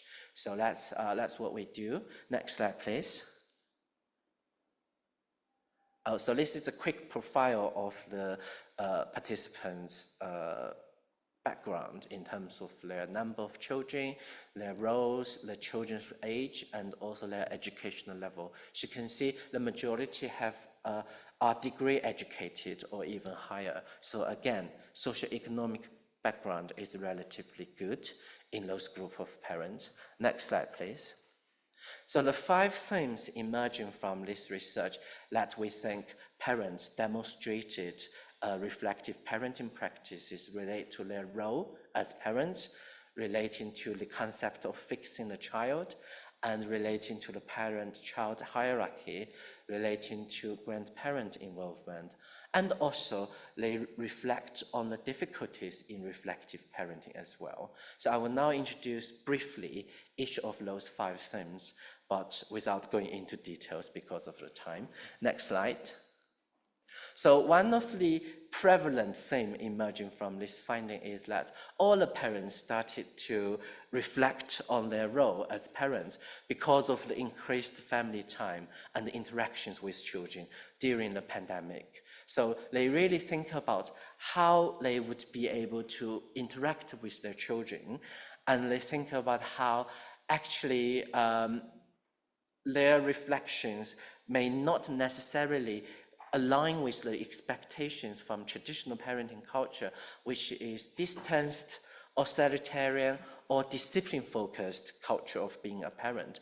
But they realize how, in this process, as you can say, how actually themselves are the problem sometimes, and also they have their emotional needs in addition to the children's emotional needs, and being not so disciplinary actually improves the child-parent relationships in this process. And also, there's a little bit reflection on the competitive Chinese education culture. So during the pandemic time, what they were thinking is about letting go. So they realize if they let go, this expectation that my child has to always excel, has to always achieve academically, has really benefited child-parents relationships in that process. So they start to reflect on their roles, not necessarily being distanced, authoritarian, or discipline-focused in that period. So that's theme number 1. Next slide, please. Theme number 2, they also start to reflect on a prevalent practice. I don't know whether that's similar here. Every time when there's a problem, when a child didn't perform well, when the child didn't behave themselves, a traditional concept or a traditional way of thinking is to always think about how to fix the child. Always thinking the child is a problem that needs to be fixed. But here, in this reflective parenting, we see the parents starting to reflect on their own problems, how they can change themselves. For example, by slow down, by listening to children's views and preferences, and also by being more situated in understanding the different circumstances and how they can relate themselves to that. So there's a very good recognition of children's capacity, children's agency, and that it is not always the child being the problem in this reflection process. So that's the second thing. Next slide, please. We're also starting to reflect on the parent-child hierarchy and how becoming more child-centered, nurturing a relationship that is rejecting parent-child hierarchy, they find to be very helpful and supportive as well, that benefit their relationships. So that's number 3. Next slide, please. Number 4 is about grandparenting involvement. So one of the hierarchy is not just the parent and child, but also grandparents. In the Chinese context, oftentimes, especially in urban areas, because of the high costs of living, a lot of the parents even rely on the grandparents financially to support their child rearing. And this financial support lends power to the grandparents, who actually have a lot of power in deciding how the child caring practice should look like. And during this pandemic time, because the parents start to spend more time with the children, they realized this kind of power imbalance as well, and how even some of the children like their grandparents more, listen to their grandparents more, and not necessarily feeling close to the parents, and they start to reflect on that as another norm in the kind of parenting culture in both cultures as well. So that's another reflection. Next slide. And finally, this process of becoming reflective is not easy. So although we say, yes, we promote you to become reflective parents, that's not just something like we say you can do, but that again involves discomfort that is about unsettling and challenging some of the very established cultural norms in your culture related to what a good parent should look like. So that process is difficult. And also, there's a process of unveiling your own defects, which aligns with a responsibility, especially in collective cultures like ours. That is another thing to be thinking about. And also disconcerting when new to stay-at-home orders. So that is another process. So in all those, we're talking about the underdeveloped skills, parental uncertainty, contemporary distance between parents and children, and the strength of established discourses which frame parents as deficits, as I have already experienced. So all those are the challenges when we promote reflective parenting that we have to acknowledge. Next slide. So my final reflections from this project is first, as the parents transferred from their attentions away from the demands of both normal life and established parenting norms, they focused on the more intense parent and child interactions which took place. So in the participants' view, they came to know that their children are better, and also they responded to their needs more, and also enjoyed greater warmth and relational balance. So it's no longer a distanced relationship that we see in previous parent-child relationships.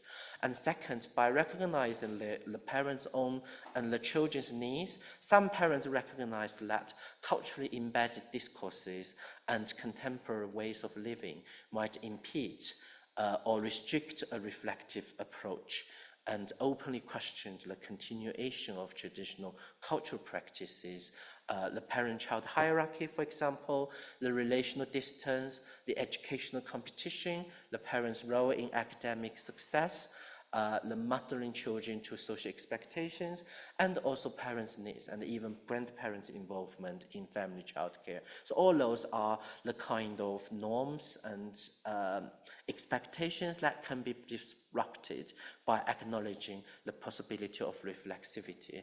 And while parental reflections bring agency and decision-making, we actually want to also acknowledge that the participants did not always experience reflective parenting as emancipatory or empowering, because there are other external factors rooted in the social constructs and scripts of parenting that actually disadvantage and disempower many of our parents. So there are structural issues in our societies that needs to be addressed as well if we want to promote reflective parenting in our respective cultures as well. So I think that's the end of my presentation.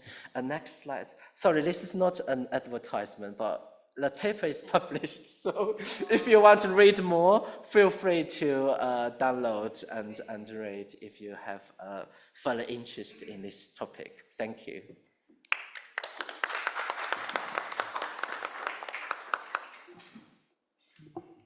All right, thank you so much, Dr. Su. So everyone, don't forget to scan the barcode there if you just want to find out about the research from Dr. Su.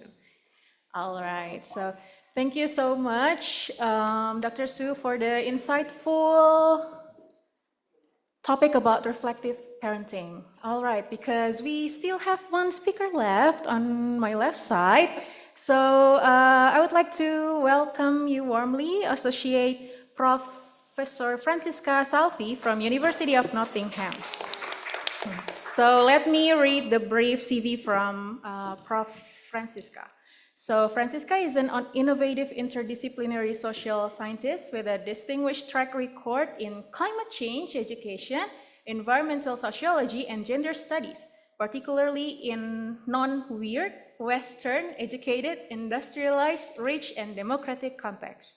Her research is driven by a commitment to amplifying the voices of children in areas where they are often sidelined, such as policy development and implementation.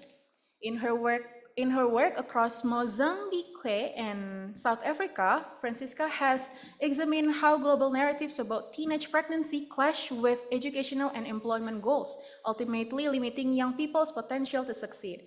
Her current projects in Mozambique and Indonesia are pioneering new approaches in climate change and sustainability education as she collaborates with children and educators to create co-constructed pedagogies. Recently, Francisca has delved into new materialism to explore and address the complex interactions between human and non-human entities in our efforts to make sense of and respond to environmental challenges.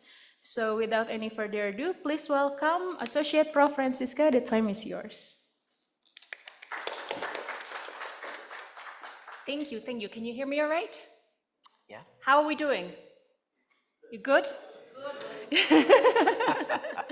Perfect. So I just want to appreciate how corporate we are, you and myself, using the same template from University of Nottingham. Yeah, I know. The words on the slides are different, I promise. Thank you so much for welcoming us so warmly. This is my second time in Indonesia, first time in Bandung. It's always a wonderful experience, and it's really refreshing to speak with you today. So I wanted to do something, obviously I know that I'm talking to postgraduate students. So what I want to do today is, rather than, there's some data in here that I want to share with you today, but I'm using you, and I apologize in advance for that, to test something that I haven't really written yet. It's something that I am thinking about. So I just wanted to do it because this is what I should have done when I was a postgraduate student, and always felt I couldn't do because I wasn't, I don't know, self-confident enough, possibly. But I think these opportunities to talk and to share insight as academics are really important, just to problematize, to challenge what we see, and to see whether what we see and what we start to make sense also makes sense for other people. So in doing so, my wish is that I can inspire you to not be fearful to share your ideas, because I know that especially at an early career stage, we can worry that what we see, what we think is not refined enough, is not sophisticated enough, but actually this is why we want to talk. We don't want to share always a refined product. Sometimes we want to share ideas that are just developing.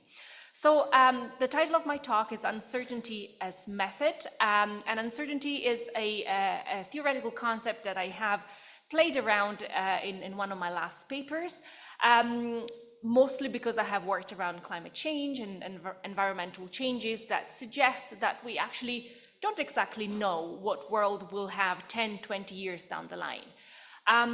But what I want to do today is to think of uncertainty not only as an outcome, but also as a process. So what happens if we twist it on its head and we embrace it wholeheartedly from a slightly different perspective.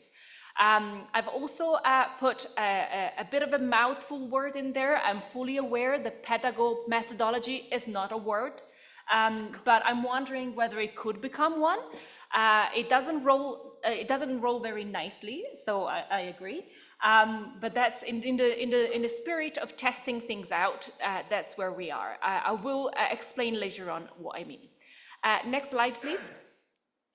I have a little bit of an introductory slide that I've used for a few presentations now, and I really like it, if I don't say so myself, because it doesn't have any words in it.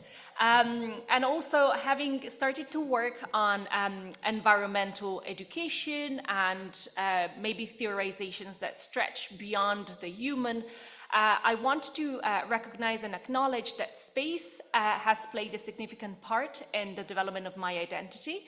And the pictures that you have on the board now are pictures of places that I have been lucky enough to live in or to experience and that now become very close to my heart. The first picture to the left is a little village in Italy where I grew up. I am originally from Italy, so very rural, very green. Other pictures are cities in Italy, as well as cities in Brazil, in Mozambique, in South Africa, Indonesia, and the UK. All of these spaces are very different, and I just want to situate the interests in environmental education in understanding how these spaces have played a part in shaping who I have become, who I am, and recognize that materiality is not just context, but it really is an active element that shapes what we become and what we can therefore do. Next slide, please. So I want to start off from something that we as researchers, we tend to not pay attention to. I want to talk about failure. And failure is something that we all experience in various aspects of life. And when we're generating data, it can be quite hard to deal with. You know, if you are setting out to generate data and you don't get what you're expecting to get, or you get something that you can't quite make sense that. So I want to tell you about my experience of failure. Rather than conceptualizing it as failure and just, you know, blaming it on something that didn't quite go to plan, I want to stay with it and I want to use that specific data around failure to explore what could be if we were to not take it as failure, or accept that it is a failure, but maybe we can still take it somewhere and it can still tell us something about what has happened and what should be happening. I think a lot of times, especially when we're doing research and in non-weird contexts, so Western, educated, industrialized, rich and democratic societies, we're always looking for what works. And although that's admirable, sometimes we miss the point that actually engaging with what doesn't work can give us very meaningful advice about what we should be doing next. So this is just my, wish for you. Do not dismiss failure. Do not, put it in the corner as something that you don't want to see ever again. It is uncomfortable. It can make us feel bad, but there's a lot to learn. And I think we go back to the slide that you had, Karen, from Nelson Mandela. Sometimes I win, sometimes I learn. And I think that's why it's important to remain with it. So as I do that, I want to introduce the possibility that uncertainty is not a bad word, but it can open up an array of possibilities that are maybe meaningful. And I'm going to use that to introduce that concept of pedagogical methodology, which we will lose in the future. I know I'm on the hunt for a new word that summarizes it better. Next slide, please. Just a little bit of context. This is the study that the specific data set stems from. It's actually a project that I carried out with a colleague at Universitas Surabaya here in Indonesia. I am not going to talk about the Indonesia data set. I'm going to focus on the UK data set, in which we did approximately 3 months of participant observation in 2 primary schools in the south coast of the UK. The children were aged between 5 and 7, which is for us stretches between the early years and primary. The question that animated the study was, what pedagogies might we want to use if we were to introduce environmental education at such an early age? And the objective of these was not necessarily to learn, we'll problematize that in a second, but to generate a call to action on which learning can then be based. Next slide, please. So it's a long slide. I'm going to give you a couple of minutes just to read it yourselves, if that's all right. So I don't bore you too much with my voice. But that's my failure.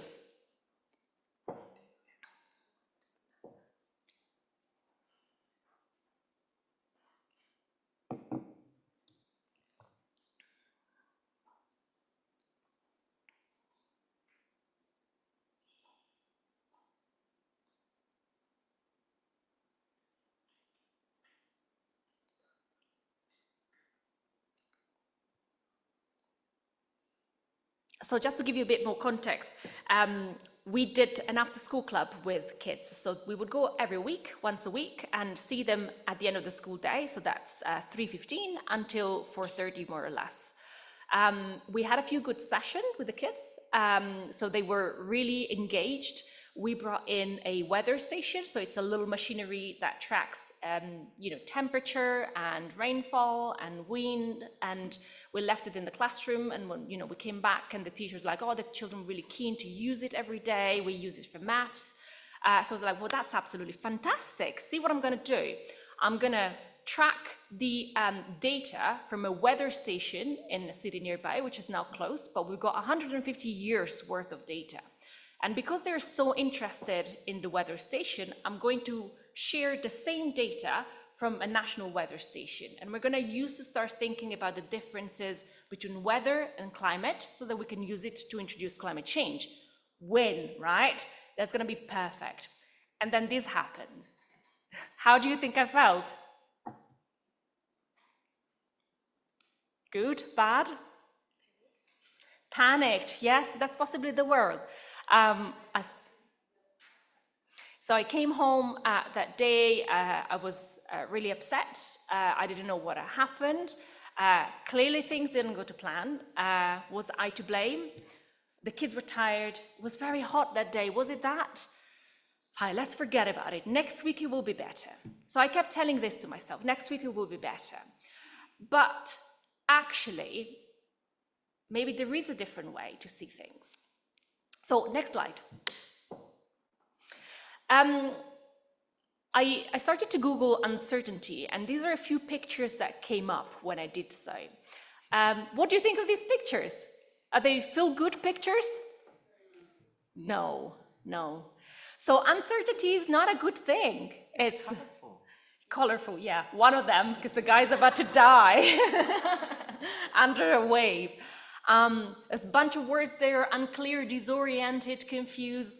It's dreadful. So uncertainty is something to avoid at all costs. It's something that makes us feel bad. It makes us feel not in control.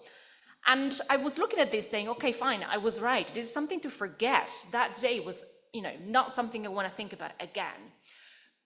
But then, I don't know, it just didn't sit right with me. So next slide. So what I started to do is to try and look at other different discourses around uncertainty. Can we develop a more positive approach? I want to stay with these data. I don't want to forget about it. I think it can teach me something. So I looked at some scholars that write about uncertainty in a different way. So for Biesta, for example, he talks about interruptions, and he uses the pandemic to look at what happens when we need to interrupt what we're doing. When something happens from the outside, forces us to reconsider, change track, and so on and so forth. And for him, the difference is that for some people, this is a good thing, because it enables us maybe to keep things in check, to change a little bit of our perspectives, maybe what you were suggesting earlier about parenting during the pandemic. But for other people, and that's where background, possibilities of disadvantage become important, then this uncertainty is the norm. Nothing ever settles. And that is particularly the case if you're working in the context of poverty, especially in non-word context.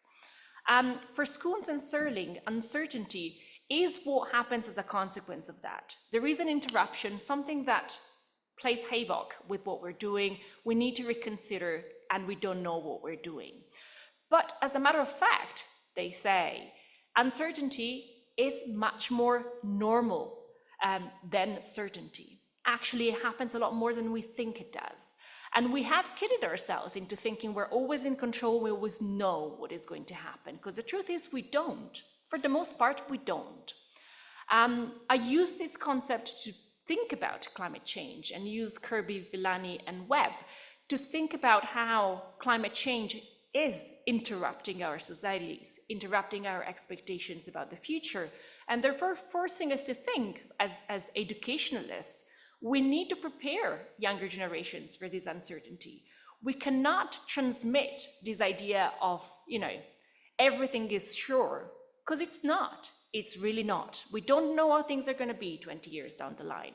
So it's important, it's a moral value that as educators, we have that in mind. Next slide, please. So those perspectives really taught me that I don't want to see uncertainty as a deficit. I want to think about it as a possibility. And obviously, because I am an educational researcher, that has important implication for learning and for research. And this is where things start to merge a little bit. Next slide. So I have kind of come across with these different points that actually, as an educational researcher, so as someone who teaches and someone who does research, I engage in the generation of knowledge. That is a process. And you guys are too, right? You are learning all the time. You are generating knowledge that you don't yet have. But if knowledge is the end of that process, what that means is that process is for the most part uncertain. If we knew it all, there would be nothing to learn. If we already had the answers, then we'd be done. But actually, we're not in that position. We are animated by uncertainty. Uncertainty is what drives us in our pursuit. So in that sense, uncertainty is not just an outcome. It's not just the outcome of climate change, something that forces us to reconsider what we teach and how we teach. But it is a method. It is the process that happens throughout. So as much as I, prepare these slides thinking, this is what they're going to make out of them, I don't know what you guys are making out of this. I don't know. I'm hoping that will inspire you somehow, that will start, that you will start thinking about uncertainty in a slightly different way. But ultimately, I don't know what you will be doing out of it. So every relationship, every educational relationship, is really based upon this level of uncertainty. However, if we look at it as a possibility, uncertainty can feature as a form of inclusion. As in, if I don't impose a perspective on you, if I open that up for you to make what you want out of it, then I am hopefully opening up a little space for you to own it. And that will make you more engaged, more participant. Thank you, with that. And I mean, don't get me wrong, practicing uncertainty is often uncomfortable. It's better to be in control. We have been taught this from very early years. You need to know what you want. You need to choose your subjects at school. You need to choose your degrees. You need to understand early on what it is that you want to contribute to society to make it happen. And therefore, that comes, again, from a certain social and cultural context that have taught us to dislike uncertainty. Next slide, please. So what helps, in my view, what I want to suggest that helps is really anchoring around this concept of materiality, around recognizing that the environment that we live in, that we inhabit, plays a huge part in letting us anchor that uncertainty around something tangible. The little exercise, a little game that we play with the kids and that you see on the board now is a game of explorers. So in one of the sessions that we did with the kids, we introduced ourselves as explorers. We just arrived from a different planet. We know nothing. Please tell us about your school, tell us about your courtyard, tell us about what's in it, what you do. And some of the kids really bought into it. So there's an element of dramatization. But what that enabled is really for children to lead. We didn't know what they were going to point out. We didn't know what was going to be identified as meaningful for them. And therefore, we couldn't plan in advance what we wanted the output to be, the outcome for them. Next slide. So this is an example of what happened then. So in one of the schools, the children were very keen to show us that they had a tree in the courtyard that was covered in snails. Now, I'm not an expert in snails, but I went and looked it up. Snails do not live on trees, guys. They really do not. But This tree was covered by snails because nature likes to surprise us sometimes. So we had to go with it. We had to go against what the internet was telling us, which is really interesting because that's a difference between knowledge that is experienced and knowledge that is learned from a book. The project that developed out of them was a project of building bug hotels. And you see one of the designs on the board. So one of the girls that took part started to design the bug hotels. And you can see that it shapes like a house, but then she wanted to bring in the wood and the elements that were making that more interactive for bugs, little holes in the sheet as well. So none of this was planned, none of this was, imposed on the children, but accepting that we were navigating uncertain terrains opened up an opportunities for children to tell us what they were interested in and to do something that they were passionate about. And knowledge happened almost as a consequence. So it's something that develops out of the reflection at the end, rather than something that is controlled from the point go. Next slide. So that's what we call the doing together in place, and the use of these lay words is more like a way to recognize that children were very active participants in defining this project. So we didn't want to use words such as pedagogical methodology, which clearly don't roll that well off the tongue, but doing together in place does. And it gives a clear sense of what matters once we abandon that level of certainty. We focus on relationality, we focus on the relationship that exists within the educational setting, and we focus on materiality, on the environment that is immediate, that we can engage with, and to see what kind of knowledge we can develop out of these different elements. Next slide.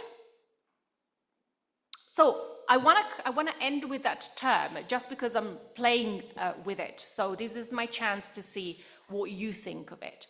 As an educationalist, I sometimes do not see the distinction between pedagogy, that is the process of teaching and learning, and research, which is generating knowledge. So both of these processes have to do with learning, but the difference is between who is actually learning, and so it points to a power difference, and what is being learned and by whom, really. So I'm suggesting that sometimes when you're operating in an educational space, the boundaries between teaching, learning, and research cease to exist, because what we're ultimately doing is generating knowledge that we don't yet have. And if we are embracing that concept of uncertainty, that is really important to see how it affects both sides, the teaching, the learning, and the research. I want to just, conclude with this, because for me, it was a really powerful experience that can really destabilize those expected relationships between who teaches, who leads, who generates the data, and who contributes to it.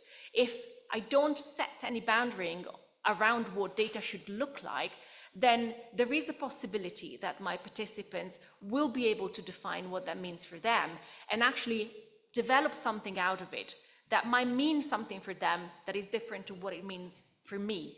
And therefore, we all win, even if we win in a different way. The end. Thank you.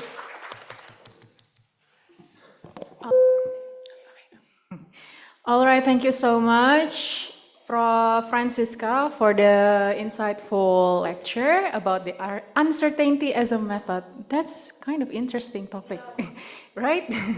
Okay, so if you agree, if that's interesting topic, then I believe all of the audiences here are curious about some things about the lecture from our professor. So I would like to open the Q&A and discussion session. So if you are here in offline and online audiences, if there's any question, then you can just, raise your hand.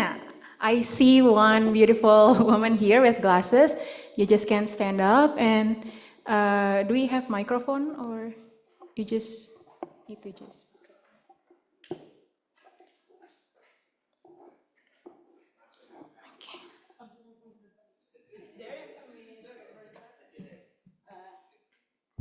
Sorry, before I ask something, maybe my English so slay, and in Germany say, a little bit, okay?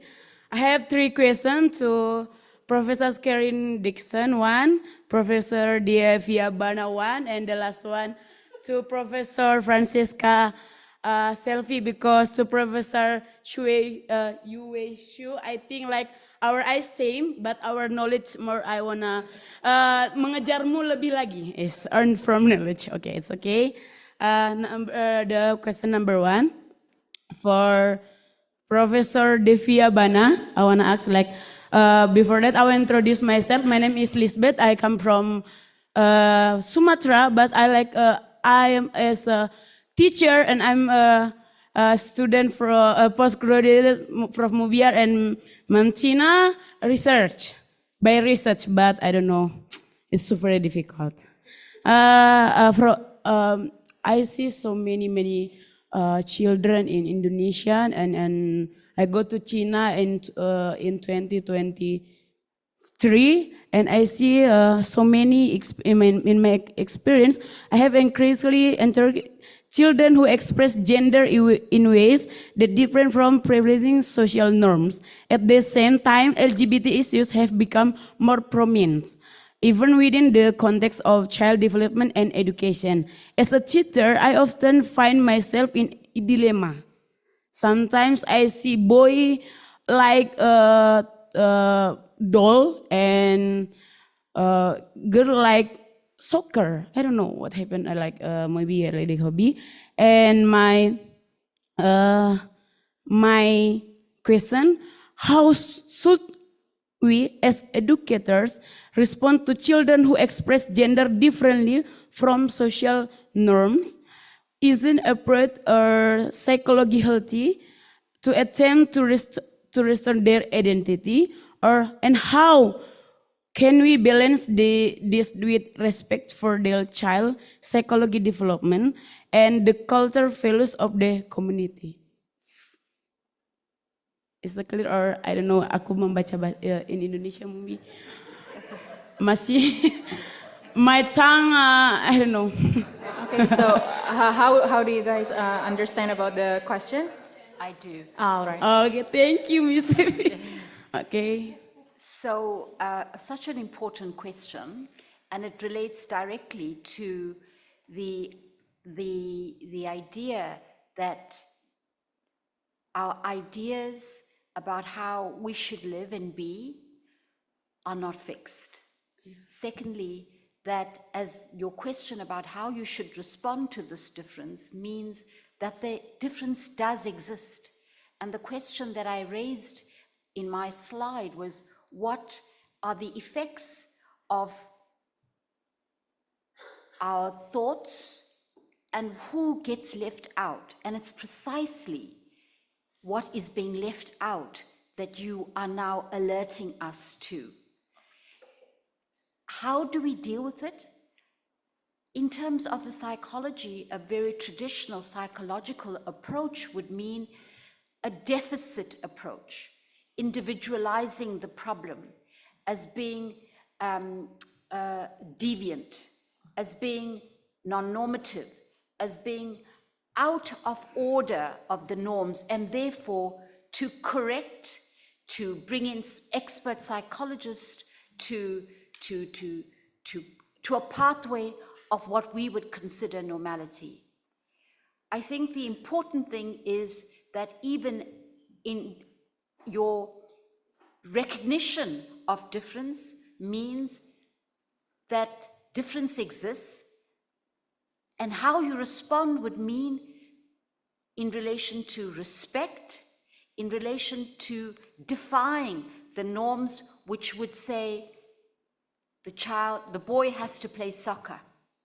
And so what do we do as adults more broadly that will hinder their own perceptions of and how they would choose to live?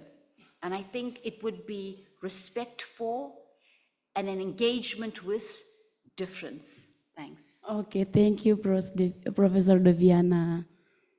And next question for Professor Karin Dixon. how can we nurture curiosity, the courage to dream, and future experience in children growing up in our rural areas like Indonesia, especially when they may have limited access to information, exposed to the outside world, and inspiring role models as a teacher. Thank you. Lisbon, did I say that right? Thank you. That's another really important question. And I think part of it is not seeing the context that children live in as reflective of their ability not to be able to do things. That the children that I worked with in South Africa were already hugely curious about the world. In fact, I think in some ways they were more curious about the world.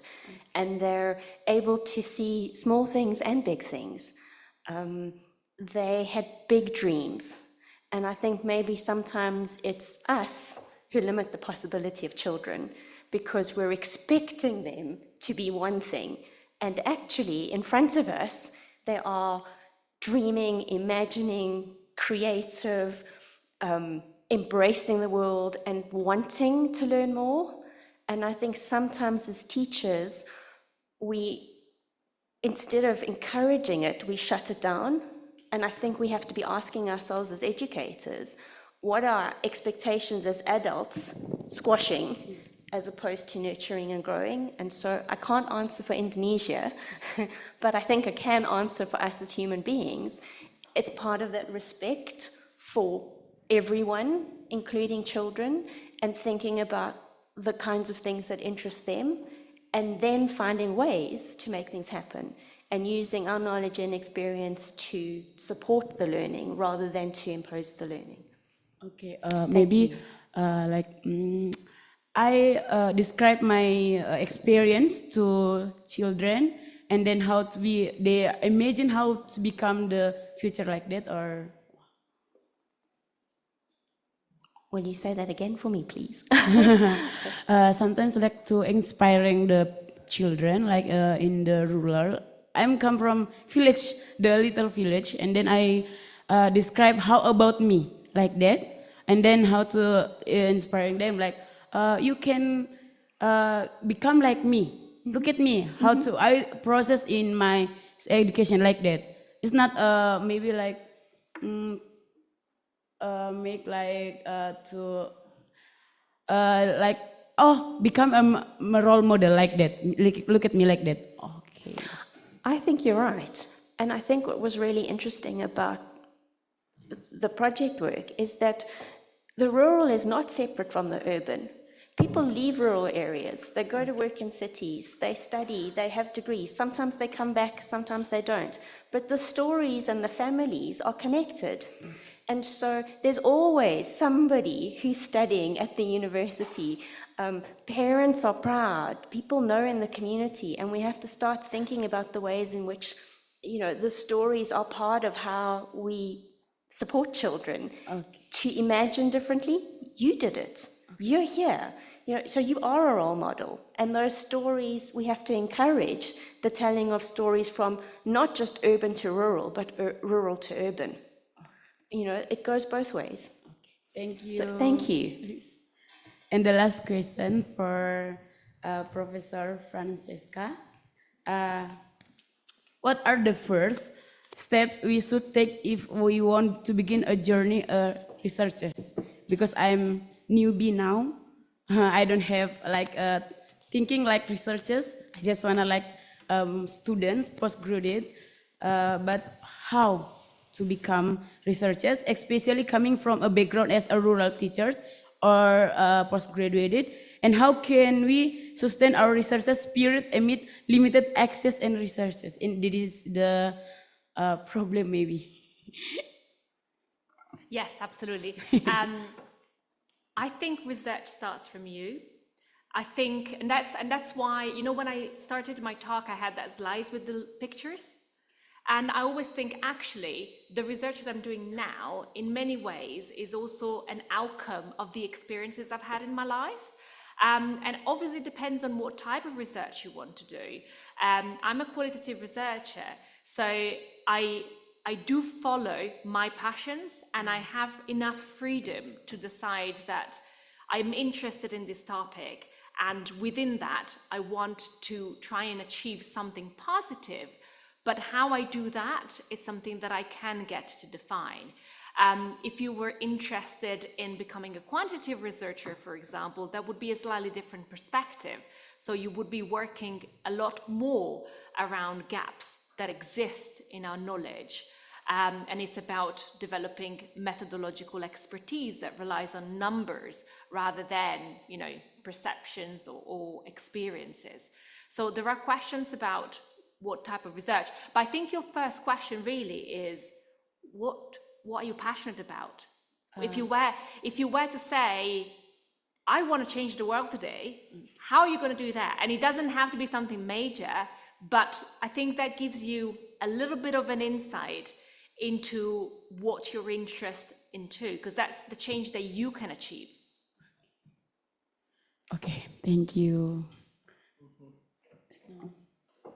Okay, thank you so much, Ms. Lisbeth, for the questions. Do they answer your questions well? Okay. All right, thank you so much. Okay, so we still have two offline participants who would like to ask.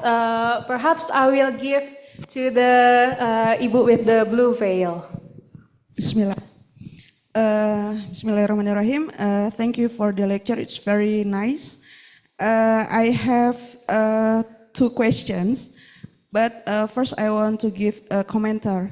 After listen for the lecture, I think not only parents give contribution to doing parenting, but also the supporting system surrounding the children. And I hope, I think when we are in home, for example, we are not give permit to our children see something bad movie. But nowadays there are so many movie and not censor, so we cannot control what they are watch. This is the important how government and also environment control about the development of our children. That's my commentary. First question is for Mr. Yue Xu. It's about the reflective parenting. Actually, this is the first time I heard about that. Because when I in bachelor's degree and master, I always listen only for authoritarian, authoritative, permissive, and neglectful. And it's developed by Diana Baumrind in 1960s.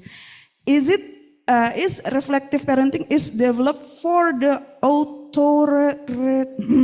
authoritarian parenting, because it's almost same. How parents listen for the children, how giving the warmth for the children, it's almost same.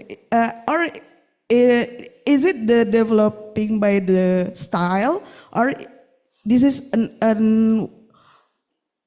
new style for parenting? That's the first question. Second question is for all of you, the speakers.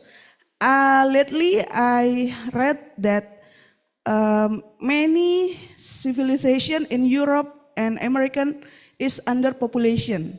It means there are few children in that country, and many country invite other civilization, like from Indonesia, if you marry with our civilization, we will give you money, etc. So I want to ask your motivation and your challenging talking about children, because in your country is the children is not so many for nowadays. That's the question. Thank you.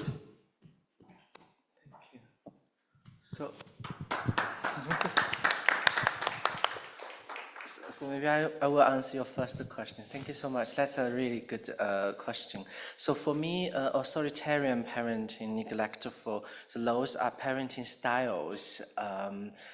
Previous research has identified or categorized based on certain research to talk about how different parents interact with their children. So for me, these are the types of parenting styles, whereas reflective parenting for me is a process. It's not a style, but it's a process of how parents interact, like reflect on their interactions with the children. So it may include reflecting on their authoritarian or authoritative parenting styles, neglectful. So it's about promoting awareness of how the process of parenting looks like and how it can be adapted or can be a lived experience through this reflection, rather than being a kind of typology, like I need to be I need to be authoritative, I need to be child-centered or something. So if that explains the difference here, I don't know if that is helpful for you. So it's the process of distinguishing between types of parenting styles and also parenting as a process, even like uncertainty as a process, kind of. I think it works in similar ways. Yeah. Thank you. And second question, I don't know who wants to start for all of you. Yeah. So maybe, I think your question is about fertility and low fertility and concerns about a future world where the population drops significantly and the effects then that this will have for what we constitute as children and young people. At this point, and I think it's an important question, but I think it's also necessary to understand low fertility in relation to gender, race, class, context. For instance, at this point in our history, we had Yue talk about the abolishment of a single child policy in China because of concerns about the future. However, there are also concerns about over-fertility, concerns that some countries, some contexts, some races produce too many children, that some religious beliefs propagate more children than this world can sustain itself. Then the low fertility in the global north, further to that, lower fertility in Scandinavian countries. So the concern then about children and numbers and low fertility must always be dissected by issues around gender, race, class, migration as well. So I do not have a clear answer for you, but it is indeed a future imagination about a world with a low population. If I can add to that, I think if you're looking at demography, then you would find the concept of demographic transition might be useful, which suggests that there are trends whereby we tend to have fewer children when there is more security, and therefore the rates of survival for such children are higher. But I think Professor Bana raised a very important point that even though we can find suggestions that demographic transitions happen internationally, globally, then they play out differently in each context, and that's where the more granular level detail around class, around gender, become particularly important. I come from a country which has a fertility rate that is lower than 1, meaning that a couple may have no children or 1 child. That's Italy for you. We never had a one-child policy. That just, for some reason, a preference for not having any children. The question around why that is the case, because Italy historically was a high fertility country. People have, used to have a lot of children. And in the last almost 50 years, They really don't anymore. You can look at it through a gender perspective, such as a lot more women are fully employed now, and that raises the cost of having a child. You might look at it intergenerationally, so looking at how grandparenting works in a context where maybe grandparents are not always available to look after children, and therefore that insurance market ceases to exist. But also you're working in contexts where you have changing strands of migration, which tend to change the dynamics. So that is also something worth looking at. And migratory flows change because conflicts change around the world, because economic security changes, because pull and push factors changes, and so on and so forth.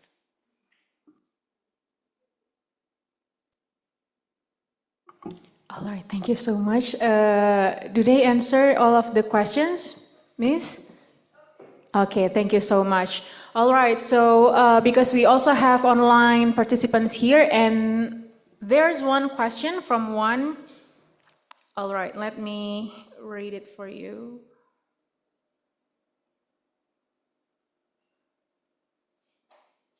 Okay, so the question is from Miss Cynthia Anggraini Agustin. So the question is, what are some concrete recommendations for improving collaboration between researchers, education practitioners, and policymakers in supporting optimal child development at this time? So the question is for, I think, for anyone of you. Thank you.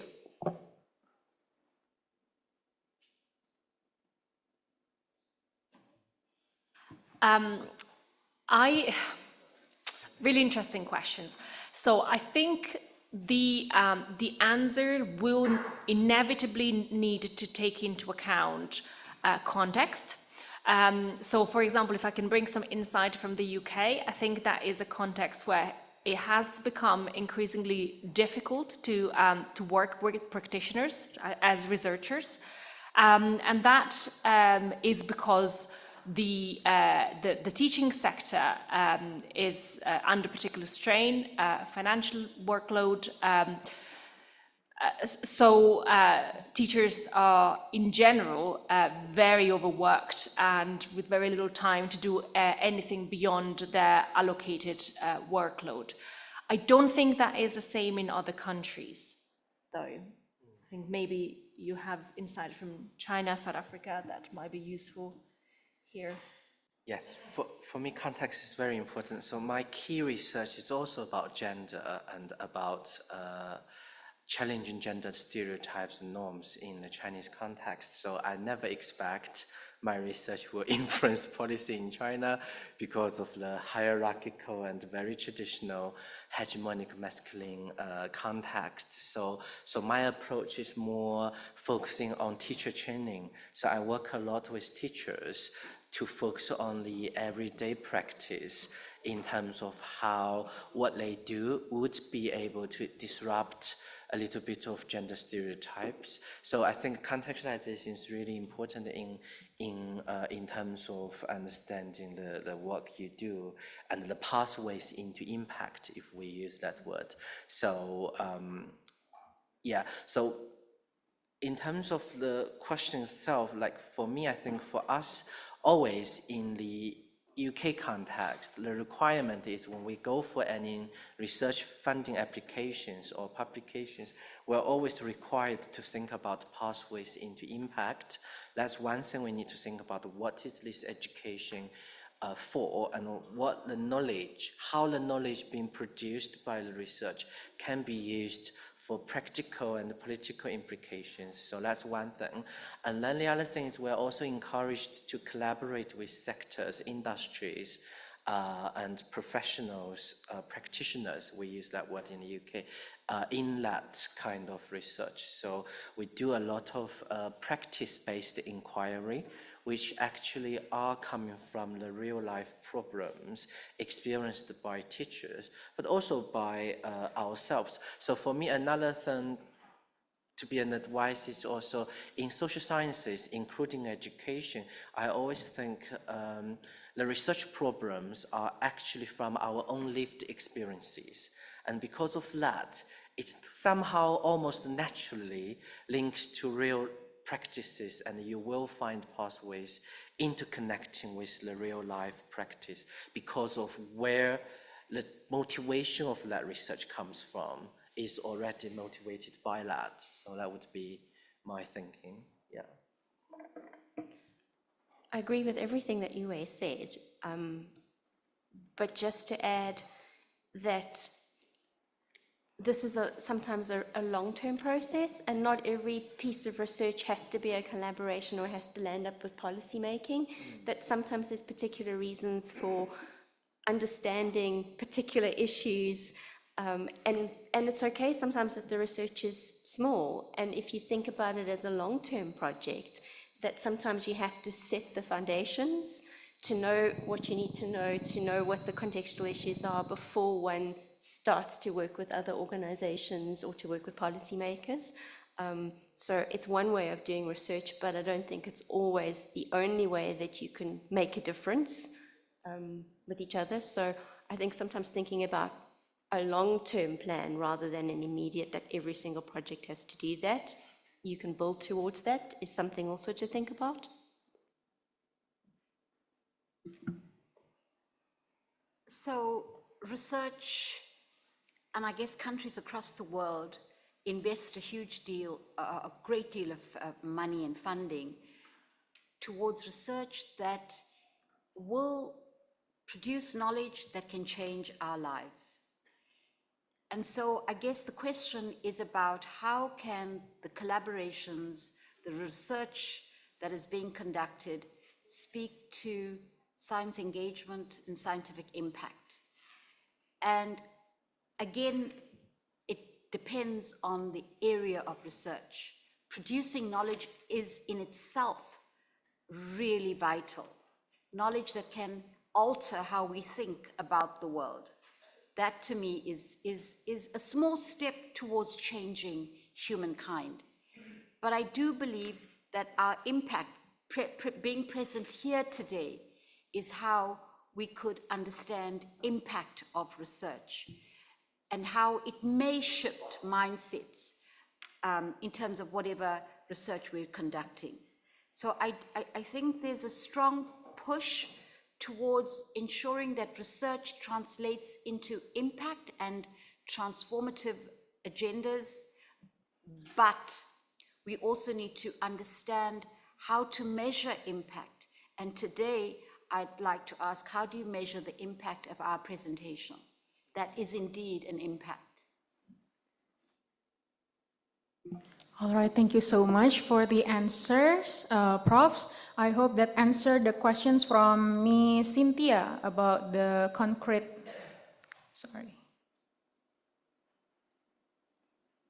about the concrete recommendations. All right, so because just now I saw one offline participant here would like to ask another question. Please, Mr. with the gray shirt. Oh yeah. Thank you for the opportunity. I wish that I have this opportunity to ask the question. Previously, I want to say thanks in advance for all the panelists from all the insightful topics. It led me to the condition from I don't know to I know, from I know to understand, and from understand that now I get confused, so this is my question. But I only have one question. Actually, I have four, but I think this is the most important question for me.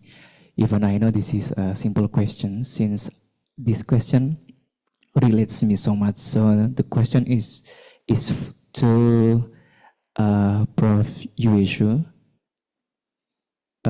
So reflective parenting is a continuous process a parent should establish for a long term in order to be or always be a good parents. However, what if reflective parents. I can say that I am a reflective parent since I'm a father to a 4 years son. So what if reflective parents face social pressures regarding their reflective practice in the society?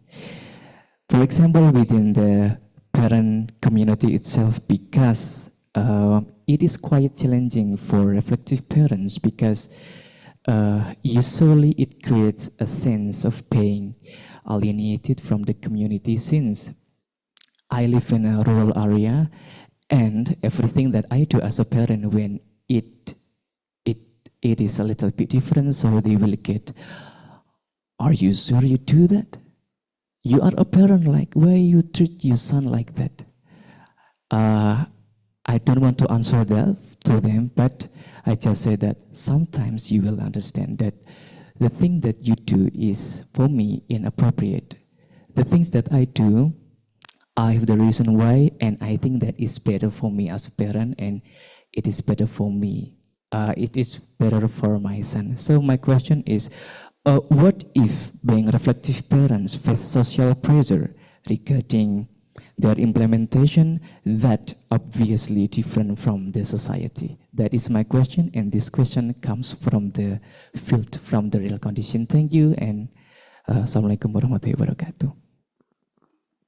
Thank you for sharing your experience. I really appreciate that. So I think I actually forgot to ask the question at the end of my slide, which is, do you think you need to be a good parent?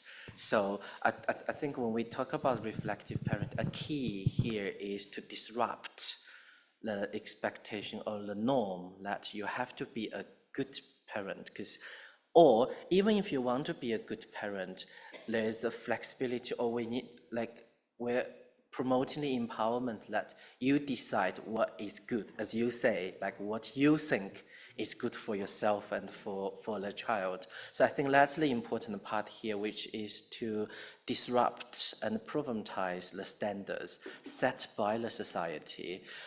It is not easy to do, especially in a collective culture like ours, to be scrutinized almost on everyday basis by your communities and by your neighbors, by your extended families, by everybody about what you should be doing.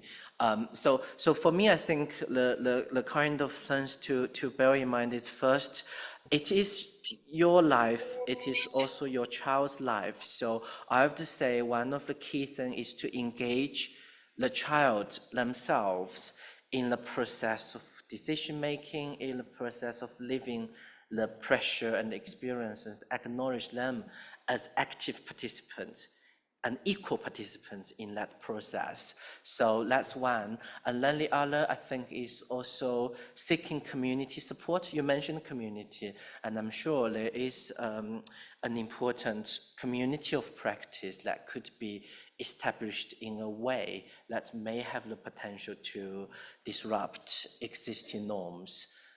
So I'm starting to feel like I'm talking nonsense, but I think the key is that, again, asking yourself what kind of parents you want to become, and also what do you mean by a good parent as a starting point, maybe, and stick to that. Yeah, thank you.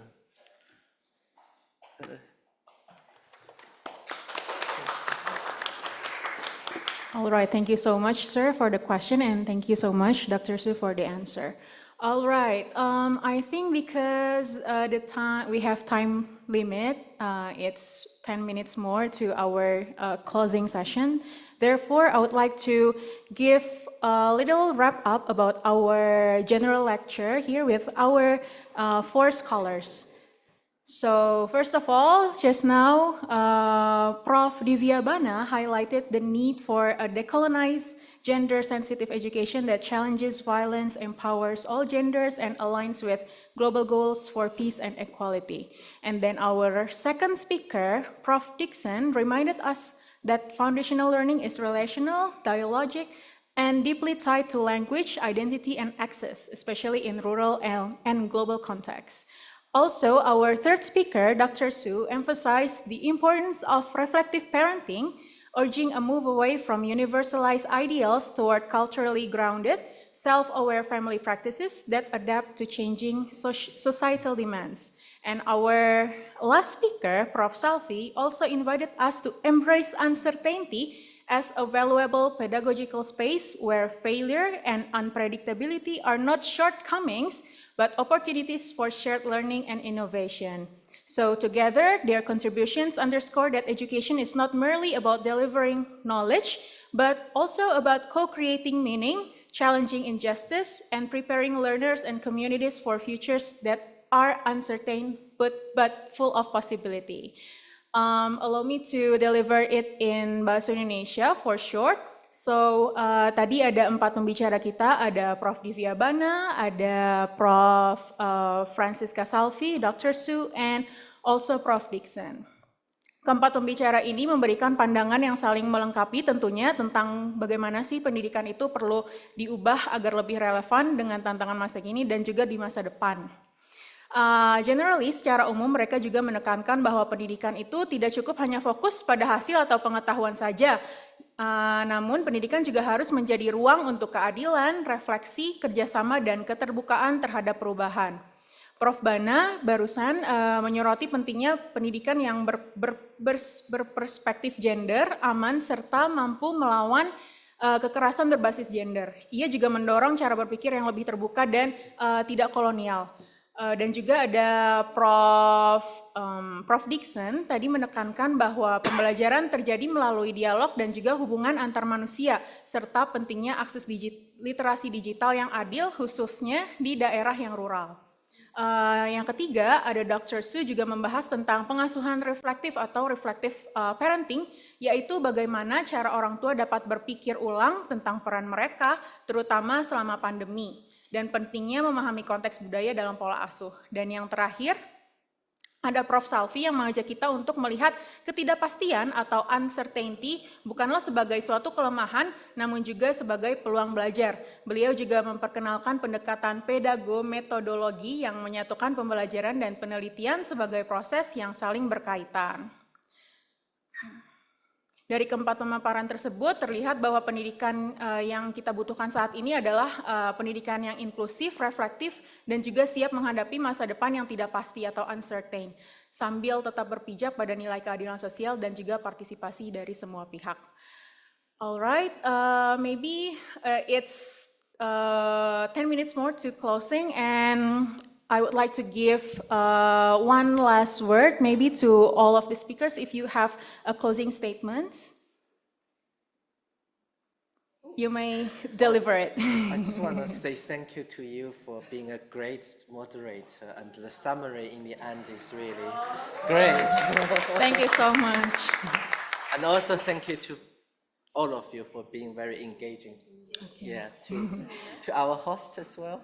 Thank you, Nima. We are very pleased to have you here, and we hope that next time we can gather in this kind of general lecture again. All right, because there's no more closing statement from our beloved speakers, I would like to close this session by saying Alhamdulillah. Alhamdulillahirabbil alamin. So thank you so much for your attention and participation. I hope all of you are in a healthy conditions and wish you luck on your studies and everything you do. So wassalamualaikum warahmatullahi wabarakatuh. Peace be upon you. May Allah mercy and blessing us well. Thank you. Thank you very much, Ms. Rosita, for leading today's insightful session.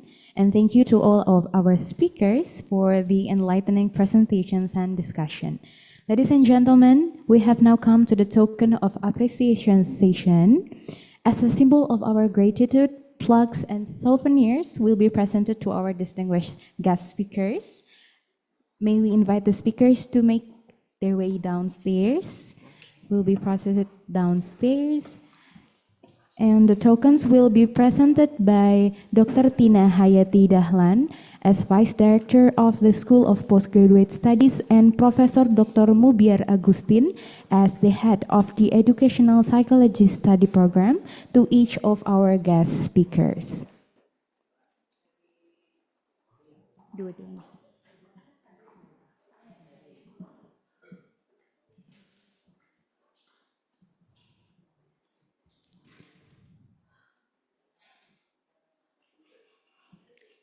and Professor Baharudin, please come forward to give the plaques and the souvenir to our guest speakers. The first one for Professor Divya Bana.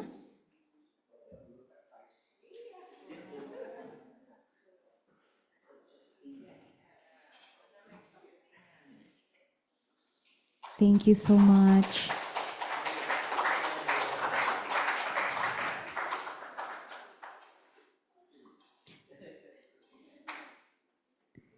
And the next one for Prof. Karen Dixon. Thank you so much for being here.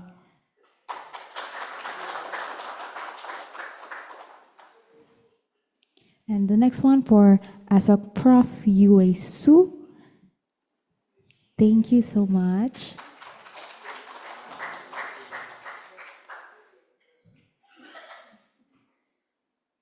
And last but not least for our Asok Prof. Francesca Salvi.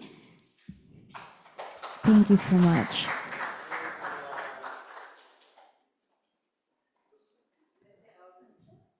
And kindly remain at the front for a group photo session. Okay, the speakers and all the guests, the directors, vice director, please come forward to take a group photos. All the lecturers. Ini dulu Bu baru.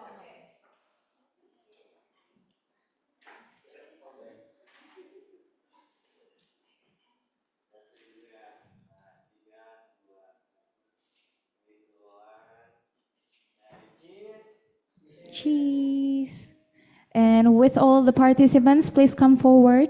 All participants that come on site.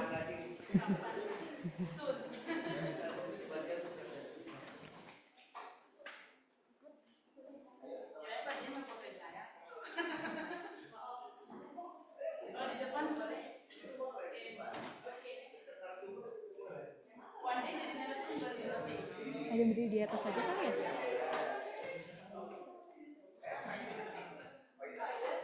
Cukup nggak?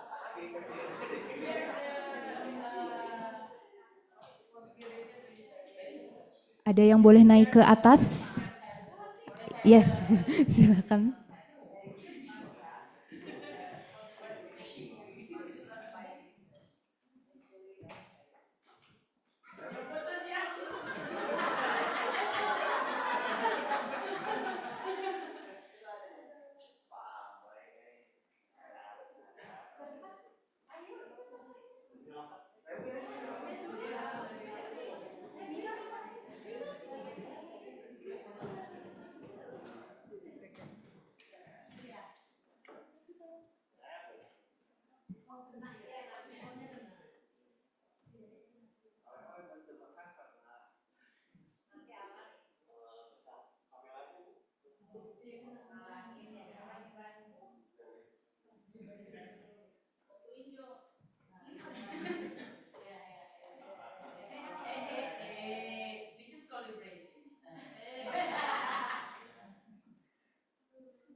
Okay, that concludes our general lecture today.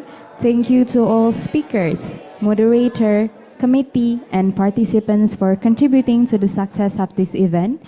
We hope the knowledge shared today will inspire new perspective, collaborations, and research in the field of childhood studies and educational psychology.